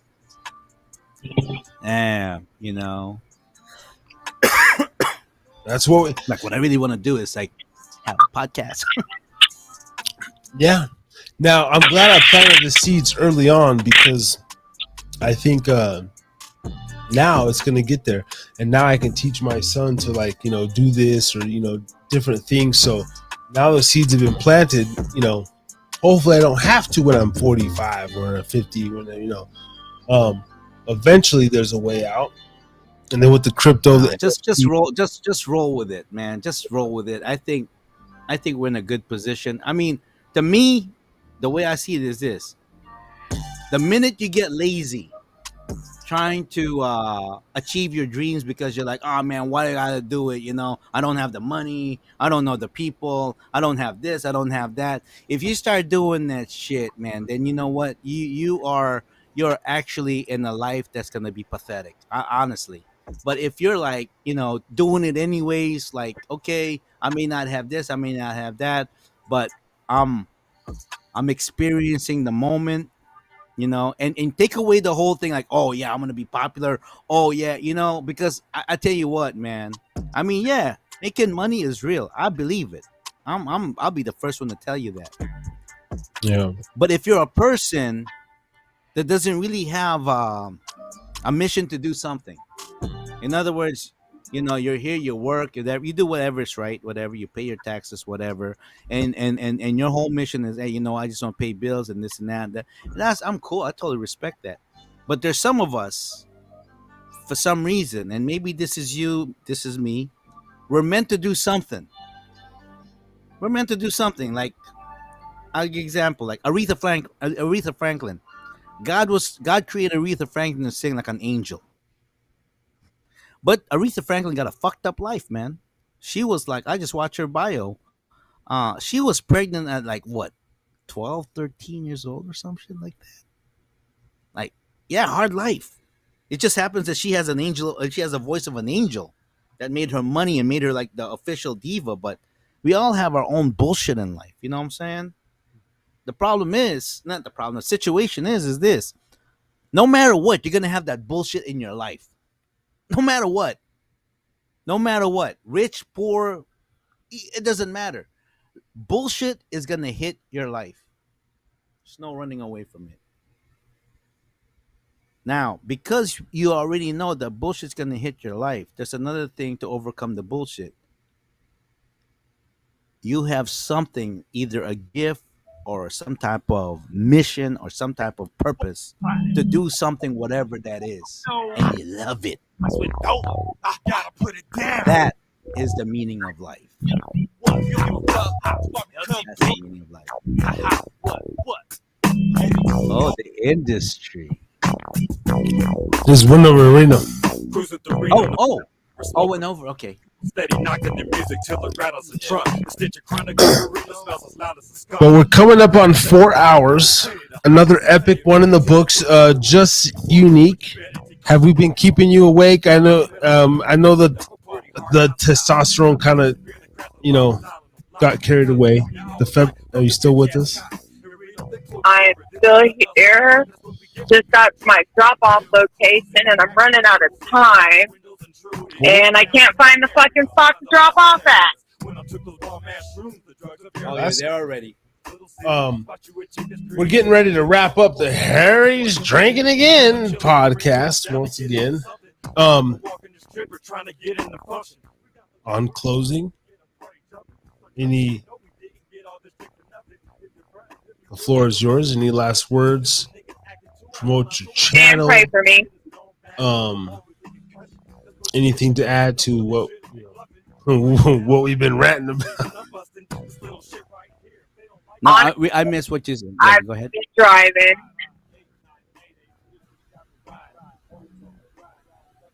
I've been driving. In California right now. They're just chopping it up. Yeah, finally made it to California. Trying to find my fucking parking spot. I wish I had a damn. I need a truck horn button. All I have. There it is. Right there. Oh, your wish is my command. There you go. Oh, Justina, what is your trucker handle, girl? What? What's your when you're on the CB, what's your handle? I don't have a CD yet. Breaker. This just unique twerking trucker. Yeah. Oh yeah, that's it. Yeah, this is unique. 357 twerking for all you horny motherfuckers. Hey, yo, well, I don't know, that's the power. I was gonna say, like, you make a OnlyFans or a Cash App and shit, and just like you don't even have to do nothing with them sexually. These savage motherfuckers will just, oh, she gonna be there at Alamo Station 389. I'm gonna look at her twerking around the truck. Yeah. Next thing you know, every stop you getting like hella donations. Yeah. They just want to see you twerk that thing. But all right. That's cool, man. All right, Justina, I'm gonna say. Yep, I'm just trying to back into the spot. All right, I'm gonna let you focus. I don't want to be held liable for you being on the phone when you hit something. No, just kidding. But nah, we're gonna get out of here. I love you. The first lady of love the you guys. Heritage Have Drinking a good Again night. podcast. Good night. Be safe. Yeah. Thank you. All right, Safely. Sneak the twerking trucker. Yep. All right, brother. So I'm out too. It's only like almost 8 o'clock over here. Getting hungry. Probably walk to maybe McDonald's and stuff like that. I'm kind of craving chocolate milkshake, so I'm gonna turn in. Damn. Talk about lower vibration. You're gonna walk to McDonald's, bro? I mean, I get it. It's late at night. A little chocolate shake. I eat a little quarter pounder, I guess, once a year. No, I'm thinking of having a quarter pounder and a chocolate shake. And since it's my son, I go. Okay, he doesn't want to walk, so I'm like, okay, you know what? I'll go get you something. Well, I'll go get you something at McDonald's and then come back and probably smoke a J and then have a Father and Sunday. That sounds good, man. And one day One day you'll be doing that with Jakari too, man. It's gonna be great. All right, brother. Well, it's Okay, been brother, man. All right, man. Okay, man. Have a go. I'll chop it up with you either late on or tomorrow. Okay, All right, brother. bro. Okay. So 020 guys in the books. Love y'all, man. Yep. Thank y'all. Okay, brother. Closing out Okay. with bitches. Yeah, this song right here is brought to you by Ho Entertainment and Killer Bitch Productions. Right, bitches, all the bitches out there, man. Yeah, dropping it on your Dedicated motherfucking to you. ass. Called Bitches. shit. Another epic show in the books. Hoes. Y'all hoes. Shamotas. Ha ha. Everybody shamotas. What? Bitches, Hoes that suck dick. bitches, They ain't nothing to fuck with. bitches, Wanna get too close. bitches. Send them the black rose. Bitches. Thank y'all for tapping in, man. See y'all next week. I'll treat them just like mutts. Bitches. Either 7:30 or 8 Play you. or 9. Bitches. No later than 9. Hate you. Met this broad at Walmart, thought she looked good. Come to find out, she just a hoe from the hood. Salute. All up on me the first night. Harry's I met her, drinking again. Flirting on the couch, just making the pussy wetter. Thank y'all. Looking in my eyes, trying to get serious. You're wasting your time, bitch. I'm too mysterious. Never let you know the true fucking me. Just give up your pussy, and I want the shit free. No first dates, no intimate kisses. Just snap off your bra, let me pull down your britches. Clean your pussy out, feel my tongue. Then I'm gonna bounce, bitch, you dumb. No, I ain't sprung, never off the cat. You want a bone? Yeah, I'll give you that. If you can handle it, trick you so scandalous, take you to the dark side where your other half is. Nothing but a devil, bitch, that's what you really are. Spit one night when you started acting buttazar, tripping on me like I was your fucking main man. Got me on a leash, trying to show off all your friends. Look at him, he's so cute. Oh, he's a nice guy. Shut the fuck up, ho.